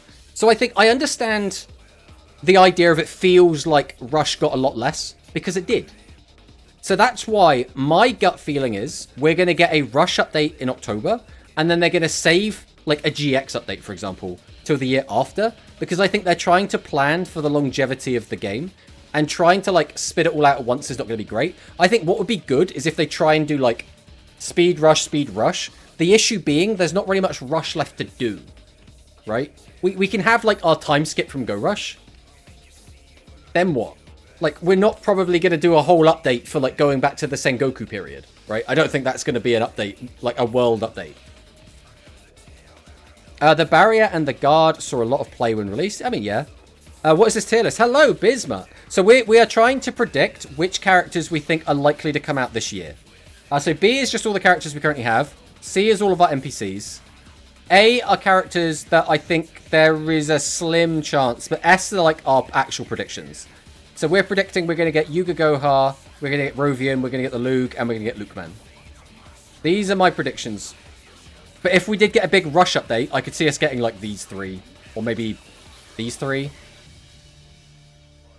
Character release tier list. There's not much left for Rush. My dude, look at your tier list and the amount. No, what I mean is there aren't any new worlds to release. There isn't a good reason to update the world, right? Like, realistically, we don't have another anime. All we have is, like, the time skip. If we're going into space, we could do, like, space as a world. I think that's a bit of a weird one. And again, like, going back in time to, like, do the Sengoku period. Maximum guy in A tier is a must. But I don't think we're going to get him this year. I think we won't get him until we get these three. And I don't think we're going to get... Maybe... I want, the more I talk about this, the more I'm like, time skip. We'll just get the time skip. Because if you think about it, if we got the time skip, we could then get the Yuga, like, what's it called? Like the alt art of that guy. And then he's just there. And then we could throw in like one of these two. Oh, it would be so good. I would love it. I would love it. Because this isn't a character. This isn't a character. If we effectively got a world update, right, we would get like 3 new characters. So that would mean we could suddenly throw in just like a couple more guys, right? So I think the only way we get a ton of characters is if we got Go Rush Time Skip world update. But again, I think we are huffing so much cope that we're going to get that. I think that is so much copium to think we're actually going to get a Go Rush update. Why is Terza in A? So this is likelihood of a character releasing as a playable character. Hello, Zorak, by the way.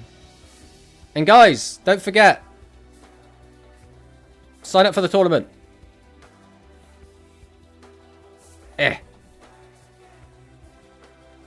Always got to sign up for the tournament. Let's go back to here. Such a cool looking deck. Space Drago would go so hard, but I just don't see it coming out, like, soon. Space Drago is a weird one because we didn't actually see it until I want to say the Phaser arc is when we actually saw it played. Hard to see a new world update with Rush as a main focus, but we still need rituals, so maybe. I mean, I think we are going to get one eventually. I just don't know if it's going to be this year, right? But I think it would make sense to now try to start alternating speed update, rush update, speed update, rush update with the big yearly updates. But whether or not they do, I don't know. We got contact fusion out of nothing. Yeah, the thing is, we assumed they would make a big deal out of all of the new little mechanics like they did in the show. So equip spells, we were like, they're going to make a big deal about equip spells. And then they just gave them to us with Maddox. And then we were like, oh, they're going to make a big deal out of contact fusion. And then they just dropped it randomly. So like, it's weird. But I do think that something like rituals are a bit more exciting than just like a minor update to a prime mechanic, right? Rituals in a random rush isn't crazy. I think it is a lot more unlikely. But yeah, they could just do it. They could just drop it. They absolutely could. But I don't think they will, but they could. I bet we're going to get rituals in January of 2027. January is an interesting one, though. Because January would mean not with a world update.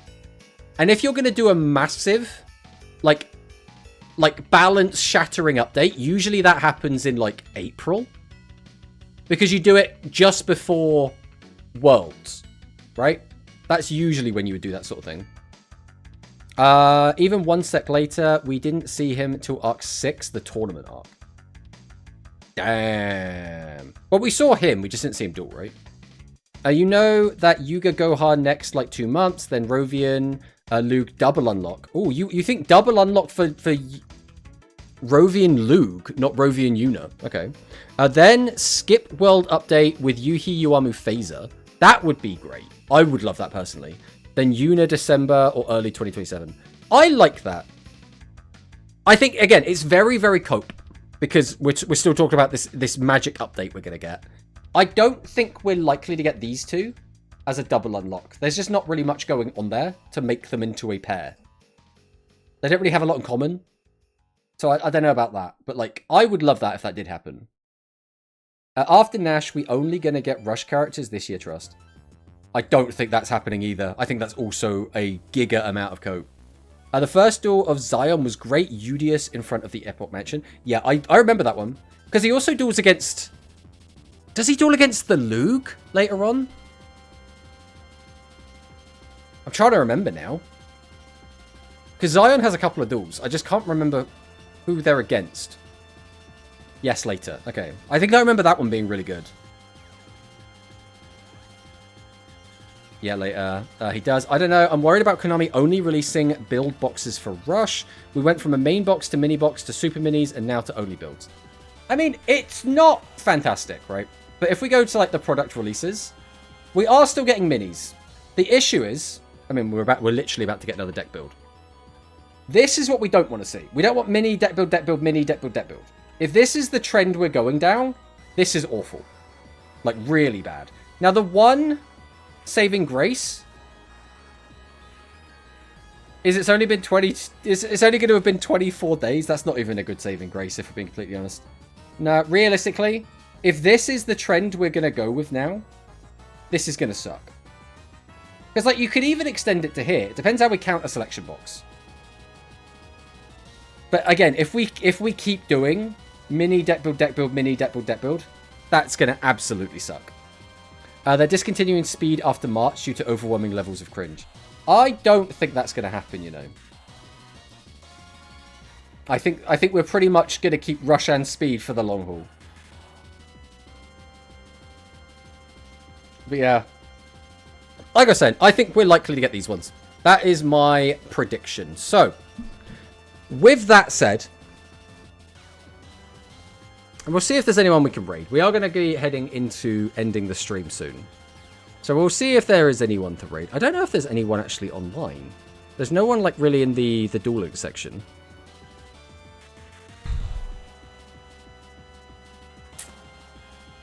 There's not really anyone on. I guess we're probably just not going to raid. Probably just not going to raid. That means we're getting maybe a new playable deck every 3 to 4 months if they continue this shit release schedule. Yeah, I mean, like we say, hopefully they don't. Hopefully they don't, but... all we can do is hope. All we can do is pray. And if anyone has any inside sources into Konami, you need to start nagging them. That's all we can say. But we will be back again tomorrow for the watch along. So anyone that wants to watch Vrains with us, that'll be tomorrow in the evening, which will be like 28 hours from now. There's still a tournament today, so make sure you sign up for it to play Dynasty. We'll be back again on Thursday to play with the new cards, because that will be exciting. And then Sunday, we're probably going to stick with Digimon. We're probably still just going to do Digimon on Sunday. We're very close to the end of that game, so very, very excited to get to the end of that. But, thank you guys so much for watching, and I'll see you next time. Goodbye!